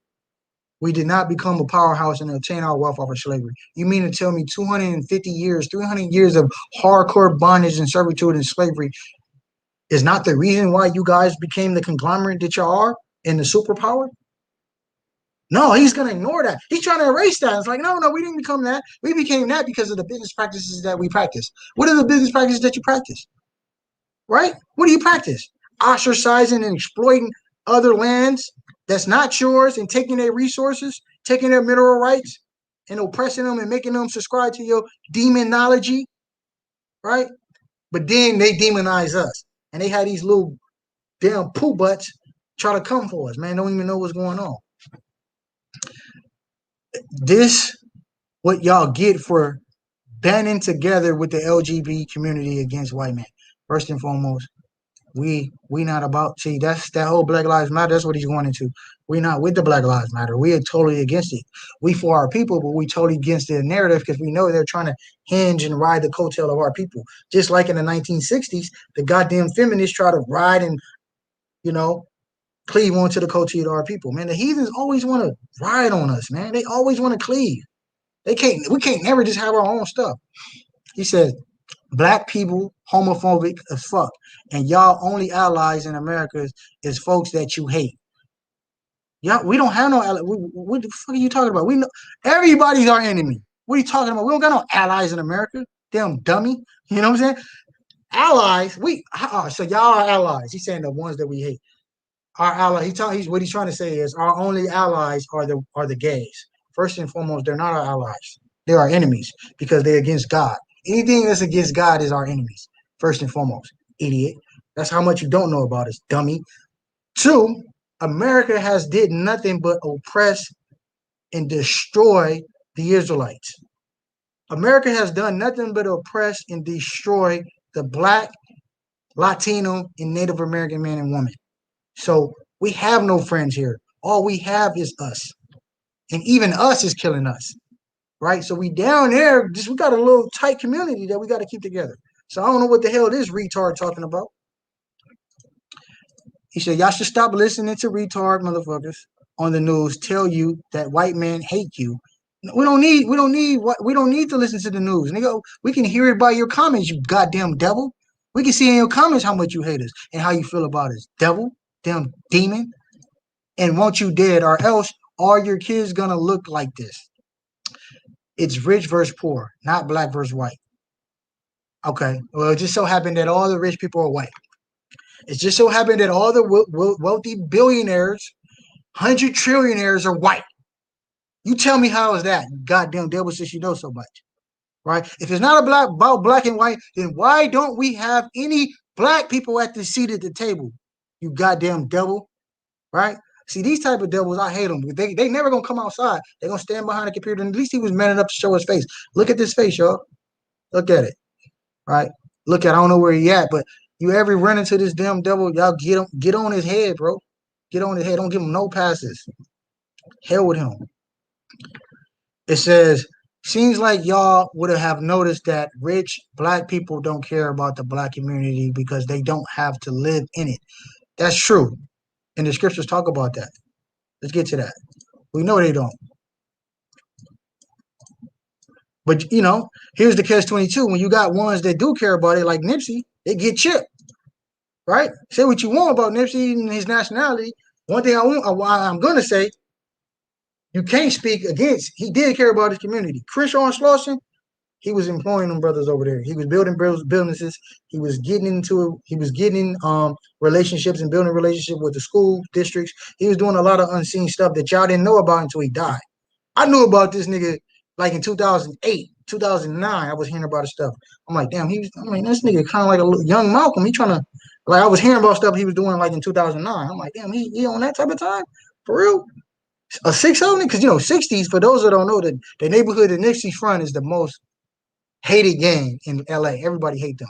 So I'm like, damn, a dude from 60s doing stuff like that. That's kind of crazy. He trying to increase peace. That's crazy. Okay, all right. Let's see how that work out. You know what I'm saying? Nevertheless, you got a brother like him who try to come back to his community and bring value, and he gets shot down. He get killed. So it's like a catch-22. But let's go into what he said, right? Scriptures talk about that. Zephaniah 11:5. It says, who possess or slay them and hold themselves not guilty, right? And they that sell them say, blessed be the Lord. What is an American slogan? God bless America, right? For I'm rich, because I'm rich off of hardcore bondage and slavery and servitude and free labor for 350 years. And their own shepherds, or this is the party he talking about, they're our leaders, pity them not. They don't care because they don't have to. They get the bag and they leave. But then they get ostracized. Here's the cold thing. Niggas like Jay-Z and Beyonce, this is why you see Jay-Z kind of like on his little black shit. You know what I'm saying? You notice how he got his hair all crinkled up and stuff, and he proud to be black and all that type of stuff. It's because maybe 10 years ago when Jay-Z first touched his first bill, or he was close to the first bill, and he tried to move into these certain neighborhoods that only rich white men that's been sitting on oil money and slave money, only where they live, where you get like lands of privacy, like your nearest neighbor is like 3 miles from you, right? They did not allow him in there. They was like, we don't want no goddamn rapper in our community, a rapper from Marcy Projects. We don't want no damn woman that shakes on a pole or shakes her ass in our community. We don't care how rich they are. And Jay-Z felt the pain in a long time that we felt. He like, damn, I'm rich as hell. I still can't, damn, I'm still being ostracized in certain communities. You know what I'm saying? So that's when you see him kind of like come back to his people, because at one time he was kind of going away a little bit. He was veering off, and he came back like, hold on, let me go back down with my people. You know what I'm saying? I'm getting oppressed. On a it's a different level of oppression, but he like, damn, I can't live where I want to. These white people said I can't live in these certain areas. You know what I'm saying? So Jay-Z know what time it is. You know what I'm saying? He know what time it is. But he had to go through it a little bit. Yeah, man. Shalakia, man. F this nigga, Brandon Short. The hell with him. Let's see. The ignorance will eat themselves. I love it. Black Lives Matter, right? We're not a part of that. See, we're not a part of that. Brainwashed religious freaks. All right. Religious freaks, right? Well, look. Religious, right? The word religion just means practice. So we practice the laws of God, right? That's the only real religion, practicing the laws of God. All the modern day religions that you see right now, they don't practice the laws of God. They practice witchcraft and Satan. I approve this message. All praises. You mean these clowns are still on the street corners yapping away about nothing? Yapping away about nothing. You see that? You see how these damn devils deflect? We yapping away. We trying to save a soul, you goddamn idiot. We trying to save a soul. We was out there. Ratazan went over there to talk to that woman because he was trying to save a soul. We in the soul saving business, man. We planted a seed and we, Lord willing, that seed sprout. Man, we ain't out here for nothing. We ain't out here for show. If we didn't have the cameras out, we still be out there. Look, true story. We had another predicament like this maybe 3 weeks ago. We turned the cameras off. It was Floyd Mayweather. Floyd Mayweather wasn't out there, but it was the money team. It was the money team. Them niggas was out there. They was across the street. They was hella deep. They had like 5 or 6 punks with them. Flaming faggots with them, right? We was teaching. We weren't even directing our lesson at them. We was just teaching. Young Thad was getting busy. The young phenom. He was doing his thing. Something in their spirit was convicted that they start trying to attack us. So Roger pulled up. Roger looking like, what's up with them? I'm like, man, the LGBT, HIV community trying to come for us, man. We ain't even, Dad been doing his thing. He ain't even worried about them. Roger like, Roger got in his bag because he didn't like how the energy, they was like throwing food and talking, trying to get our attention. Roger get the mic and go in. We say shut the cameras off. You know what I'm saying? I know when I bro on one, he on one, so we shut the cameras off. So we went in. So the money team, y'all know these dudes too. Y'all seen them. The money team, the twins that be doing all Mayweather fights. One of the twins came over there. Like he came peacefully, but he kind of came trying to check us like low key. He was like, "Yeah, this cool, yo, what y'all doing? I love what y'all doing, but hey, tone it down." He's like, "We ain't turning down nothing. What are you talking about, bro? We from LA, but we gonna tell you what we want to say first and foremost." And I knew who they was. Like, y'all ain't from here. Y'all ain't telling us to tone. We know y'all from Vegas. Y'all niggas go back to Vegas with that. And second of all, we're gonna say thus said the Lord. Y'all want us to speak smooth things. We was like, "What's up, bro? If you agree with the message, why you coming over here?" He's like, "My girl, man, my girl, you know what I'm saying? Her friends." We was like, "So you mean to tell me you know we right, but you gonna come over here and tell us to be quiet because your girl told us you a sucker, you a simp, and you a buster?" You know what I mean? Rasta was going in on him. You're a sucker. You're a simp. You're a buster, man. Grow some goddamn balls, man. You know what I'm saying? You mean go check your girl and tell her to get rid of all them flamings out of her damn circle. How about that? Or if you love them man over there that you say you cool with, and I don't even know how a real man is comfortable enough to sit at a table of flamings, right? Nevertheless, if you're really comfortable in your masculinity and you're a real man, you would have told them men, them brothers that they got to get right or they got to get the hell out of here. He didn't do that. He wanted us to speak smooth things, as the scripture said, right? Let me get that. He wanted us to speak smooth things. Rata wasn't speaking those smooth things because we was already mad at the fact that we wasn't even tripping on them. We wasn't even gonna say nothing. We was just bringing it out. We was bringing it out. We was dealing with people on our side because they was across the street. But they just, I don't know, some in their spirit, they was convicted that they felt like they had to start like, you know, uttering insults. And you know you can't talk about the LGBTHIV community. You know what I'm saying? Isaiah 30 and 10, which say to the seers, see not, and to the prophets, prophesy not unto us right things, speak unto us smooth things, prophesy to see. So they wanted God to speak smoothly and tell them, hey, it's okay. Hey, Jesus love you, It's okay, man. It doesn't matter, It doesn't matter what you did yesterday, right? It's okay. You can still get into heaven right now, right? That's what they wanted us to do. Now, hell no, man. We ain't playing with that. You know what I'm saying? Check your girl. She out of order, first and foremost. You a sucker and a simp that you had to come across the street and tell us to tone it down because your woman, right, who run the household can't keep her goddamn mouth closed, right? That's the reason why he really came over there, and it was sad. And Rata told that brother that, you know what I'm saying? And the brother was like, all right, word, yeah, get up out of here, nigga. Get up. We don't want to go there, really, really go there with our brothers because we ain't out there for that. But the fact that you came over here, it was a sucker move. He came over here because his woman, he knew in his heart that we was right, and that's why when they did pack up and leave and they paid the bill, he threw up the black fist. He was like. And I was like, yeah, because he knew in his heart, he knew, but he just don't have the masculinity, and he's not a real man to check his wife. His girl should have been checked. Like, shut the fuck up. They are good. They cool. What they talking about is some real ish. Matter of fact, these punks over here that you inviting to dinner, that's not happening no more. Your homeboys need to become men, or they gonna get the hell out. Or me and you are done. That's what he should have did, but he ain't got the nuts to do that. That's why the Lord building up the real men of the Lord that's gonna stand on His word and willing to die for it. That's the difference between us. We're willing to die for it. You know what I'm saying? And we know some of us gonna have to die. Hey, so be it, man. It's in the Most High will, man. You know what I'm saying? I pray that He give us the courage and the boldness in that day, man, to stay strong and take our death with pride. You know what I'm saying? If it be, so be it. You get what I'm saying? That's what they not understanding. Let's get some more. See, bunch of closet homosexuals, unemployed. I told you this is all they're gonna keep. We just some disgruntled, broke, unemployed bumites that don't do nothing. This is why me and Rachi did the lesson, man.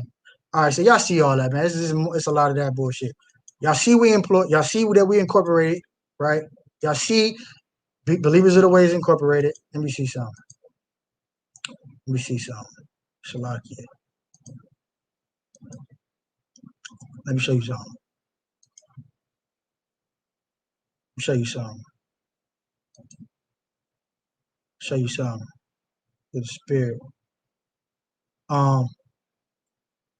This is a video. Damn. Where's that video? It's a live video. Oh yeah, right here. It's a live video that Ratazan did. Damn, where is it at? Oh yeah, right here. This is a beautiful lesson. Y'all need to check this out. It says, all men must stay on a purpose. Where he's getting on our men and telling them that they have to find a purpose. The hell with women, have discipline, right? Stop trying to be horny and hump everything and focus on your discipline.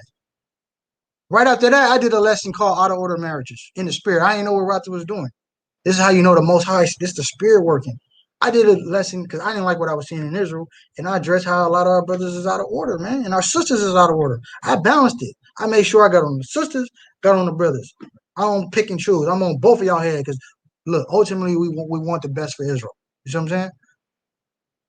But we get victimized and get demonized because a lot of brothers don't want to deal with these type of lessons.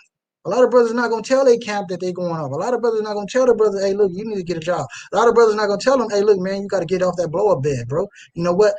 Until you get off this, how the hell you going to have multiple wives and you on a blow-up bed, King? You going off. What are you talking about? Right?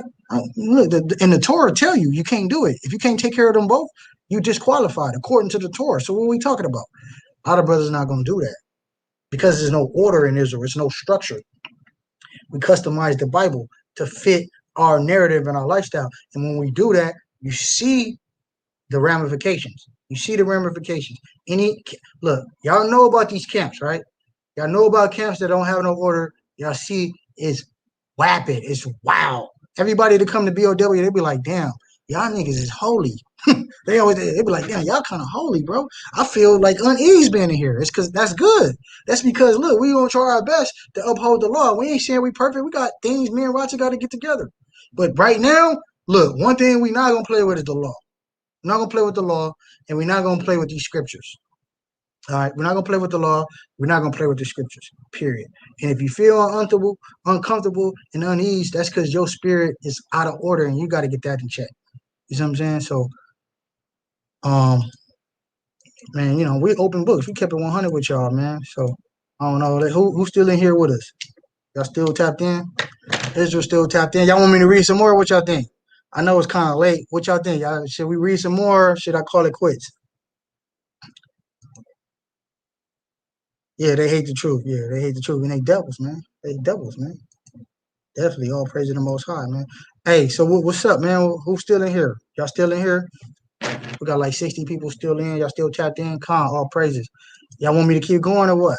Y'all want to keep going through these comments or y'all want to lay it down? Y'all let me know. We can go all night. Y'all want to get a couple more? Teach, huh? Oh, praise the Most High, man. Love Israel, man. Y'all still up with me? All praises, man. Shalom, huh? Shalom, man. All praise to the Most High. All right, so I'm gonna bring out a couple more. Let's go through a couple more. Let's go through a couple more. Let's go through a couple more, man. Let's go through a couple more. We're gonna end it. All right. It says training her child to be, flaming. Yeah.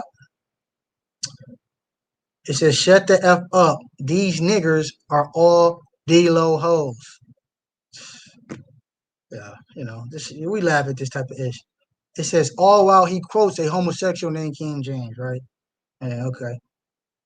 He's a homosexual, right? But in the book, right, that they say that King James wrote, these stupid ass idiots, right, that don't even know nothing about scholarship. What part of what part of authorizing don't y'all understand? Let me see if I got a Bible.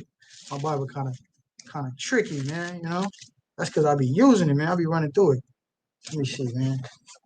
I got hella Bibles in the house. I ain't got one on me. Let me see. Salakia. I gotta have them big Bibles, man. I can't see. Look, y'all see this? Authorized King James Version.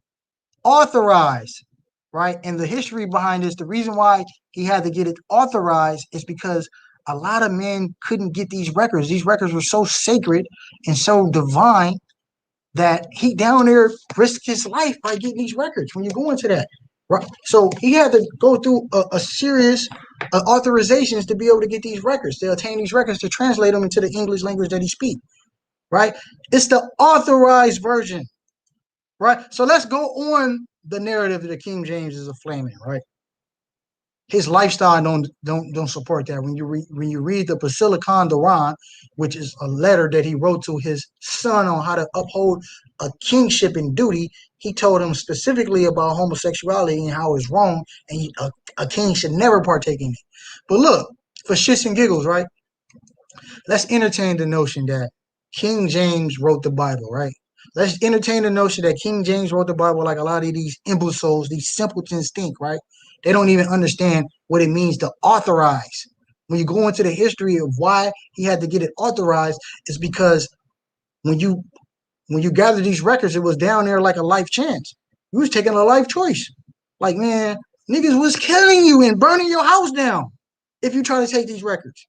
He was a king and he had authority and he was a baron at this time and he was able to do it, but it came at a cost because he got flamed after that. He got destroyed by the Protestant church after that. You know what I'm saying? And they did everything in a power to demonize him and to shame his name, even calling him a homosexual. But the history, the homosexual narrative came 30 years after his death. 30 years. It's kind of like how, I don't know if y'all familiar with Whack 100. Whack 100 is talking bad about Nipsey Hussle, talk bad about Tupac years after their death, though. You know what I'm saying?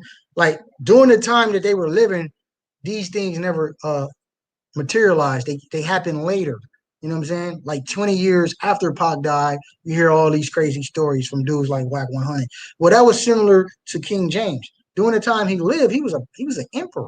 Couldn't say that crazy about him.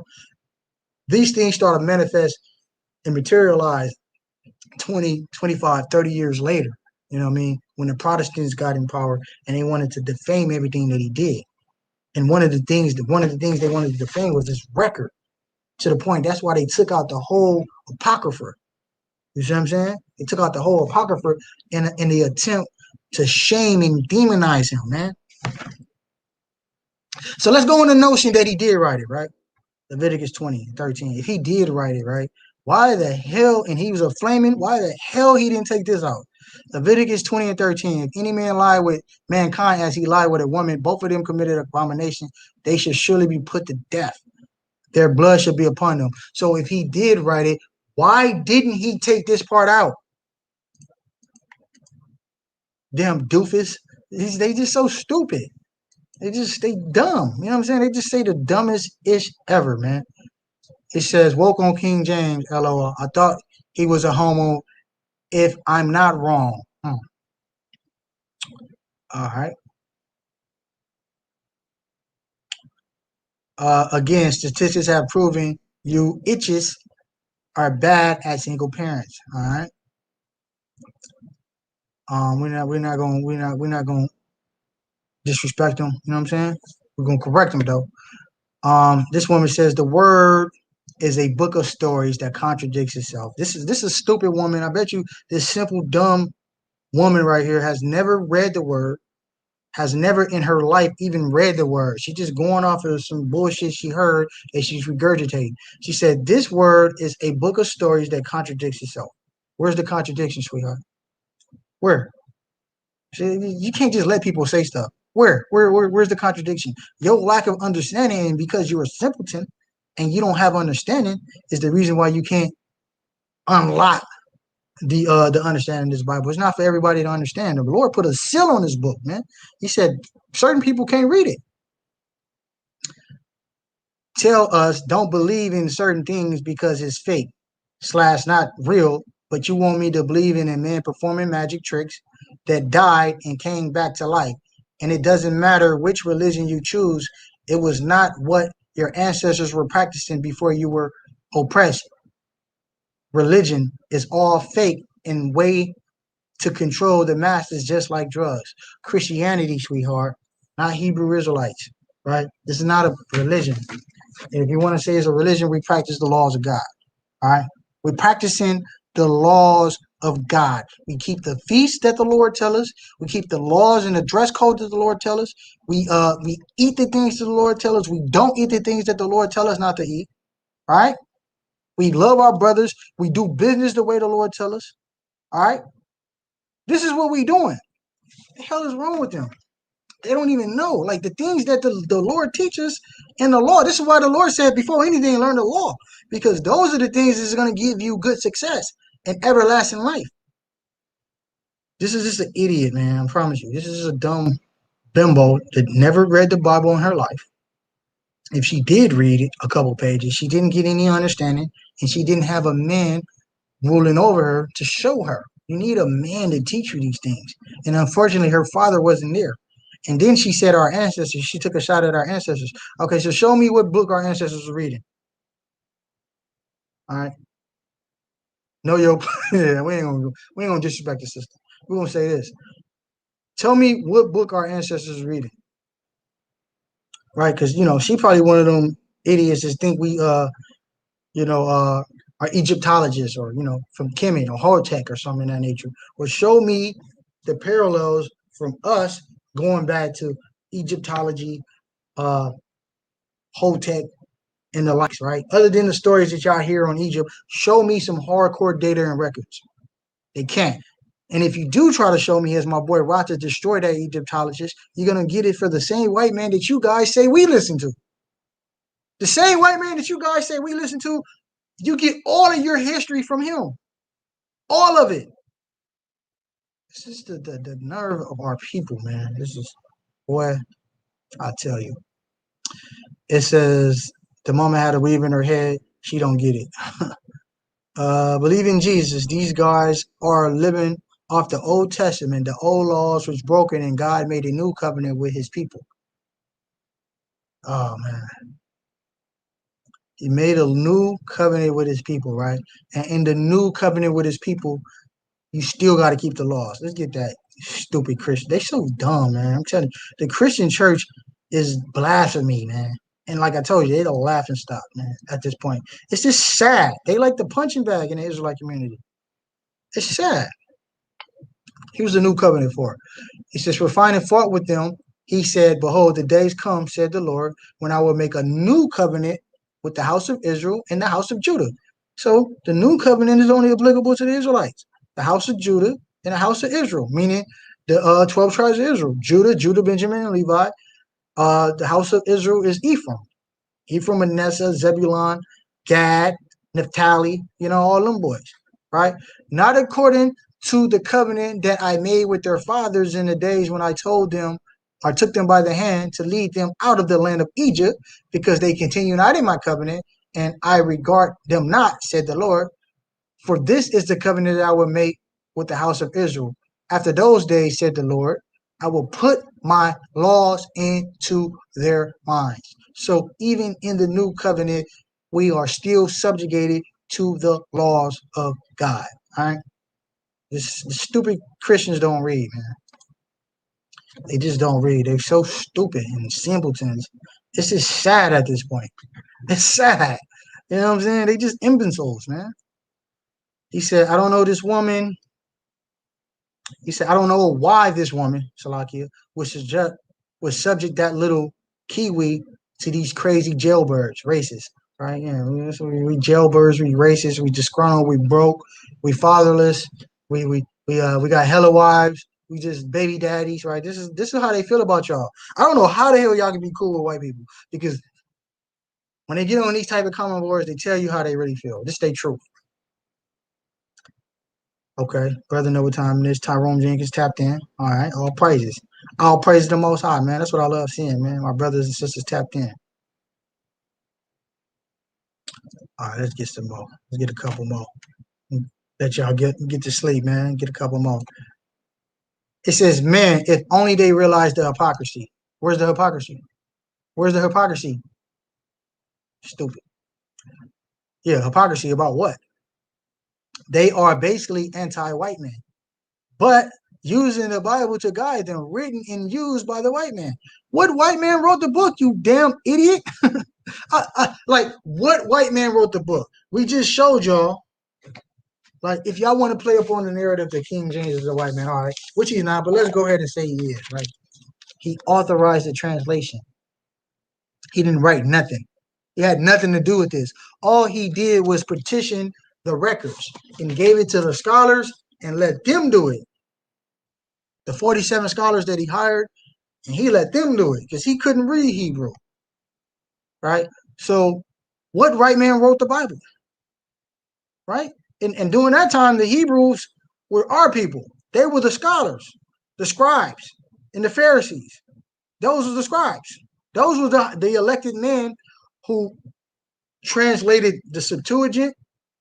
They, you know what I mean? They translated the Septuagint, and they are responsible for, you know, a lot of the text that we use now, the Leningrad Codex, the what is this, the Sinaiticus, all these different manuscripts that we use now were because our prophets and our scribes held these records and kept them sacred because it was commanded by the Lord. Let me show y'all something. It was prophecy. Let me show you something in the Apocrypha. So we had the damn, what is it? We had the Leningrad Codex. We had the Septuagint. We had the Pentateuch. We had a lot of manuscripts that our forefathers kept and preserved, you know, through the Spirit for a later generation.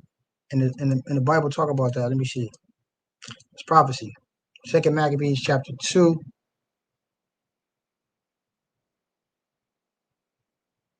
Damn, where is it at?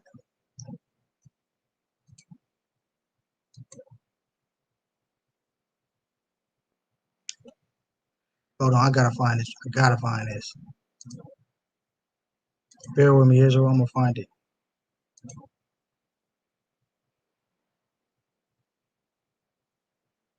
See, this is why I couldn't find it because I was looking for Jeremiah. You know how they they write it crazy in the Apocrypha when you go online. It says Second Maccabees chapter 2, verse 5. It says, and when Jeremiah, this is Jeremiah, came thither, he found an hollow cave. This is supposed to be a cave, wherein he laid the tabernacles and the ark of the altar of incense, and so stumped the door. So what it's basically saying is he had our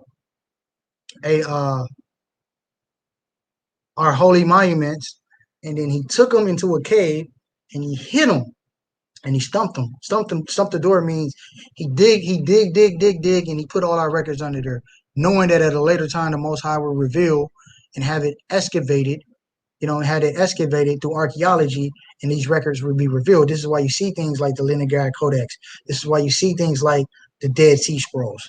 This is why you see all these different archives and records being found, because the Most High God, well, the prophets understood that the Most High God would allow them to hide records and they'll be fine at a later time.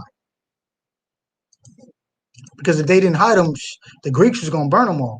And some of those that follow him came to mark the way, but they could not find it. They came to try to, you know, they couldn't find it because he hid it, which when Jeremy perceived, he blamed them, saying, as for that place, it shall be unknown until the time that the Most High Yahweh gather his people again together and receive them unto mercy. This is the time that we in where the Most High God is going to be revealing his knowledge, man. This is why in Daniel we said, still a book. At certain times, the book was sealed. You know what I mean? The book was sealed. You didn't have this knowledge, and now you have an influx of knowledge where everybody know about the Israelites. You know what I'm saying? So this is biblical prophecy. And then you see in excavation, all right, let's bring that precept out. Most High preserved the record, and then you talked about how upon, like, you know, excavation and stuff like that, that these records are going to be found. So Revelations 12 and 16, it says, in the earth. What does he mean by the earth? He's talking about the little earth. Help the woman. Who's the woman? Israel. When you read earlier in the chapter, the woman is Israel. And the earth opened her mouth. How did the earth open her mouth? Upon archaeology and excavation, you know, going into these mines, you know, strategically, you know what I'm saying? Being a scientist in terms of breaking down these rocks and finding these records and not damaging them. You know what I'm saying? And as a result, they got these records and they got these tablets and stones, and they was able to, you know what I mean, look at them and translate them. You know what I mean? Open her mouth and swallow up the flood. What does it mean by swallow up the flood? All the lies, all the doctrines of devils and the philosophies on the left-hand side, which the dragon, which Esau, cast out his mouth. How does he cast out through his mouth? Through his religion, through his TV, through his institutions, through everything that he says, his whole agenda. Mainly his media is how he curates and get his message out. He gets it through his media, social media, television, Hollywood, um, you know, so forth and so forth, radio, programming, all these different measures is the way that Esau carries out his message. And he pays us money, pay us Israelites to curate his message and continue the narrative. He'll pay us top dollar. This is why you see when niggas getting crying and like, oh, I got the bag. I'm about to go break it down with the homie. Not understanding that Esau don't care. He'll print the money so you can preserve his kingdom to carry out his message. He's not gonna give the bag to a Kendrick Lamar type dude. Dude's just really trying to change the community. He's gonna give a bag to Lil Timmy and them. He's gonna get a bag to Chief Keef and them. He's gonna get a bag to NBA Youngboy and them. Because them young niggas is gonna tear up the streets, man.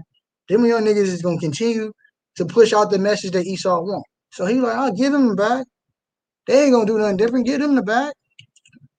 Hey, listen, we own prisons too, so give them the bag. We'll get them later. We'll get it back when they come to the prison 3 or 4 years. Don't worry. Right. So that's how Esau feel about our people. Read a couple more. It says, LOL. Guy said kids get stolen on Halloween because God is angry. My God, when is God not angry in your book? Even Israelites should adhere to leaving judgment as Jesus did. Accept all sinners. Look, this is what they want, right? Do as thy will. This is what the deal Babylon want. Do as thy will.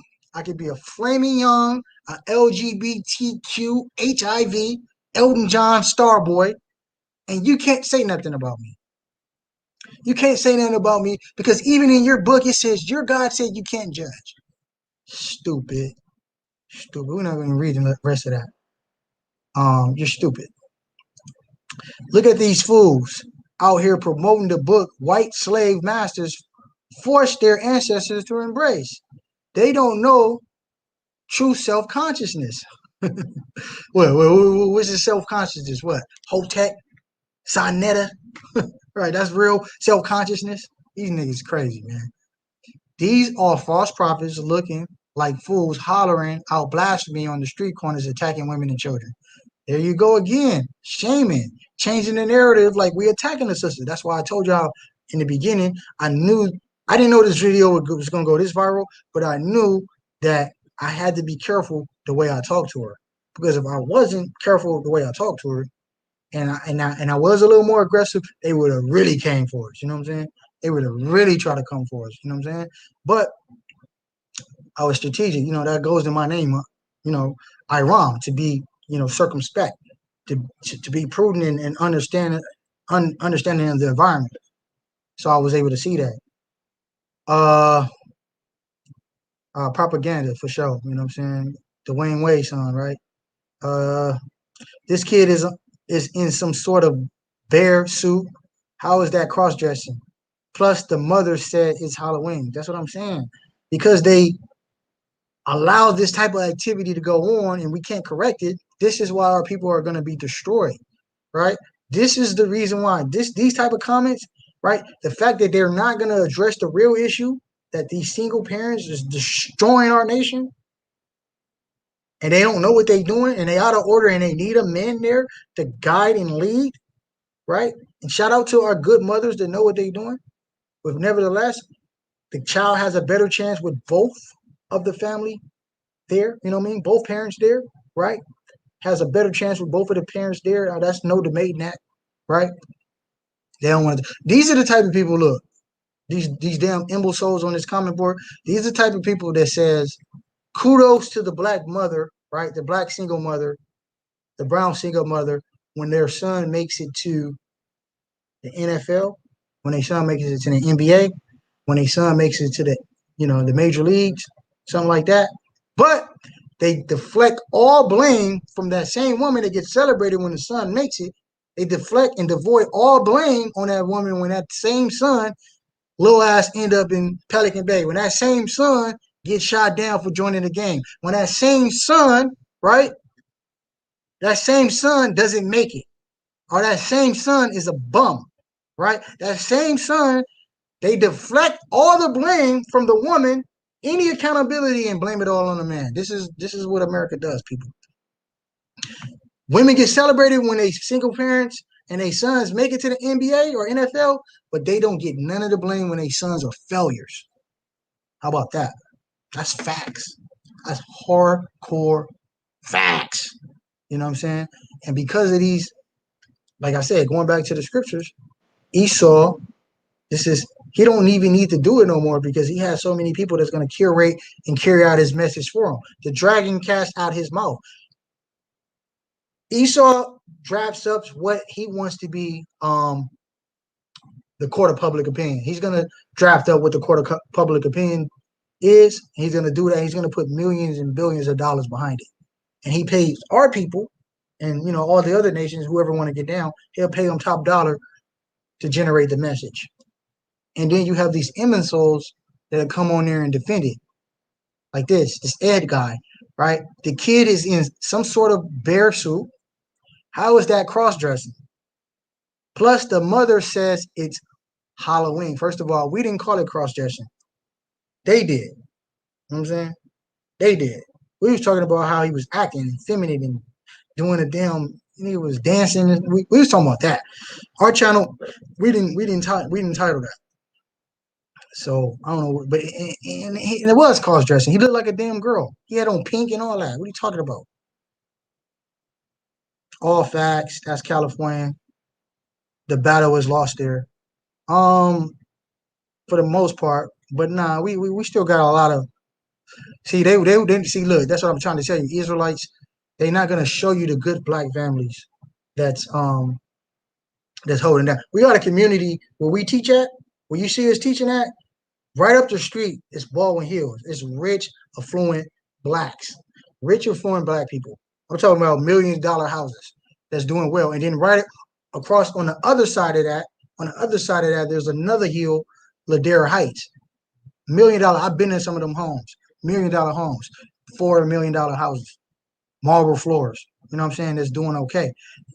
They're not gonna put that type of stuff on TV. You know what I'm saying? They're not gonna glamorize and show that type of stuff.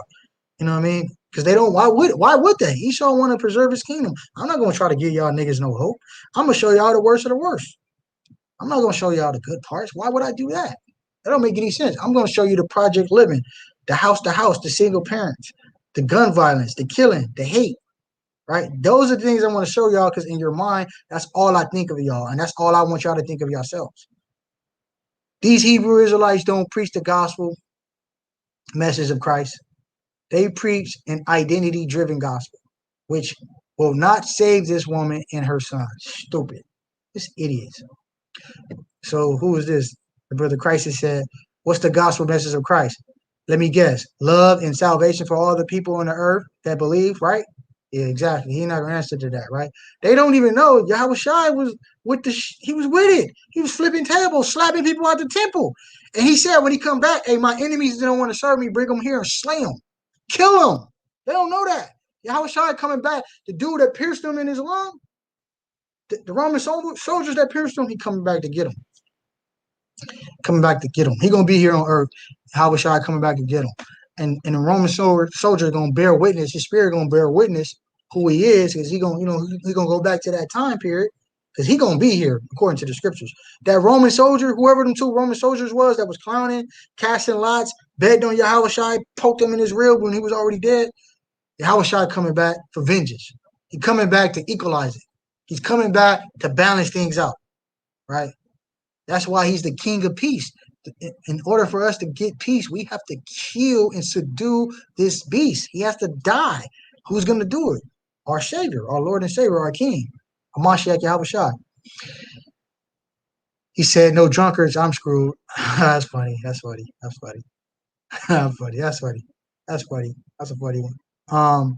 It says 9 times out of 10, men persecuting that kid commit fornication and other sins, like not leaving judgment of God, like not leaving judgment of others to God. Okay. I want to address this, right? I want to address this. This is a good point. A lot of brothers in the Hebrew Israelite community do commit fornication. All right. That's why me and Brata just in the spirit, we did a lesson addressing that. A lot of people commit fornication. BOW, we don't allow fornication. And if you do commit fornication in our camp, we do make judgments. All right. We came from a real structured environment. Our elders showed us how to build camps according to the scriptures, and we structure. And we understand with structures, when people go off that structure, there's judgments that have to be in place. So if anybody does commit fornication within BOW, let them tell you, we judge them. They get judgments. It ain't no slap on the wrist. They get a hardcore judgment. So, but as a whole, I can't say I don't know. I'm not sure as a whole that Israelites are judging people for fornication. I'm not sure about that. Fornication, for those that don't know, is basically any sex that the Most High God does not allow. Any sex that the Most High God says is not admissible. So any sex outside of what the Most High God said is fine is fornication. You see what I'm saying? So it's a whole lot of type of sex. But we address it. You know what I mean? We try to address it. We can't. A lot of people don't tell us. You know what I'm saying? That they commit fornication. A lot of times people hide that. But for the most part, we address it. We don't wink at it. Read a couple more.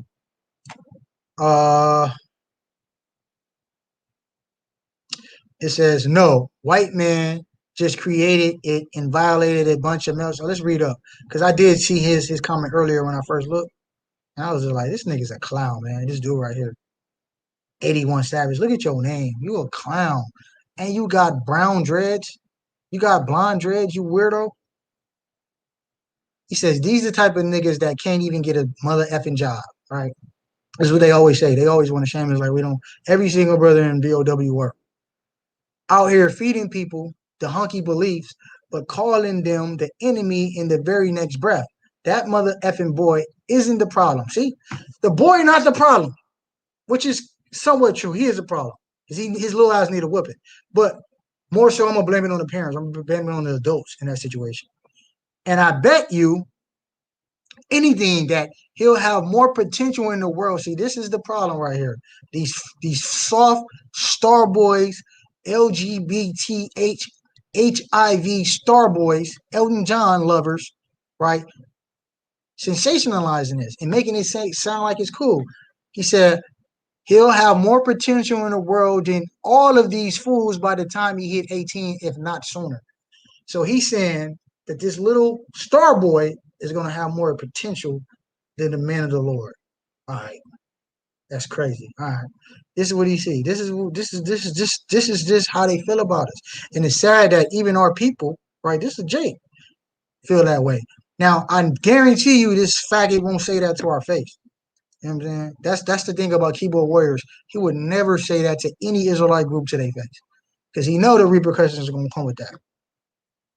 All right, so look, man, I think we went through enough comments, brought our edification through the spirit. All praises to the Most High, man. I hope y'all was edified. Few more. Erica, you still up with us? Y'all still up? Damn, Israel, y'all be tapped in. All praises, man. Y'all be tapped in. All praises to the Most High. 10, 11. It's all good. I'm gonna leave it right there. Man. We brought out a lot. It's just 2 hours in. We went through the precepts. We went through the video. Y'all seen it for yourselves.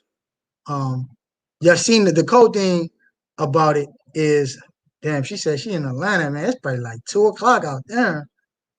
It's like 2 o'clock out there, man. Come on. Oh, praise the Most High, man. Y'all tapped in. Love y'all, Israel. Now, we went through the video. You see at the end of the video, the sister said, thank you. She was appreciative. She was like, thank you. You know what I'm saying? Let's get that one more time before we slide up out of here. She said, thank you. For the ones that just tapping in, the mom was appreciative. She was appreciative of what we told her son. She was appreciative of what we told her son at the end. Let me get fast forward to the end. Y'all gotta kind of listen up a little bit. Try to listen, because Roger was dealing with her. Right? Whosoever lieth with peace shall surely be put to death. Whosoever lieth with the beast shall be what? Y'all heard that? It's kind of subtle. She was like, "Thank y'all." I'm gonna run it back a little bit. Peace shall surely be put to death. Whosoever lies with the beast shall be what? She said, "Thank you." I don't know if y'all caught that. She said, "Thank you." So she was appreciative. You know what I'm saying? Because she knew that was the rebuking and the correction that she needed. Um, brother said, "Shalom." Is that the video where I said that child? That's child abuse? I'm not sure. Oh, with the sister. I mean, yeah, he was talking about the sister abusing her child. I believe so. I think I remember that comment. She okay, you did hear it. Okay, she did. She said thank you because she was appreciative. You know what I'm saying? She was appreciative that the brother Ratazan went over there and cared enough. So while y'all calling us a hate group, what we did was love. We love on that little boy, man. Hopefully that little boy become a goddamn man, and take off them damn. Ah, man, I don't know what he had on. He had a onesie with braids like a woman, and he was just feminine. You know, he was just real feminine. You know, he was combing the hair of the damn dog. I'm like, what the hell? I'm thinking it's a little girl because he came up with the mask. And even when he took off the mask, I couldn't tell. You know what I mean? That's how much he's been um that's how much his mother allowed him to be feminine, you know what I mean, to this point. So it's sad she got the rebuking that she needed. You know, I know rebuke is a strong word. I'm gonna just say correction. Because we could have went way harder on her, but we didn't. Out of love and understanding of the situation. And the sister at the end of the day, she said thank you. So Shalom, Israel, peace and blessings to the 12 tribes scattered. Thank y'all. Appreciate y'all for tapping in, man. Y'all have a blessed night, man. Shalom.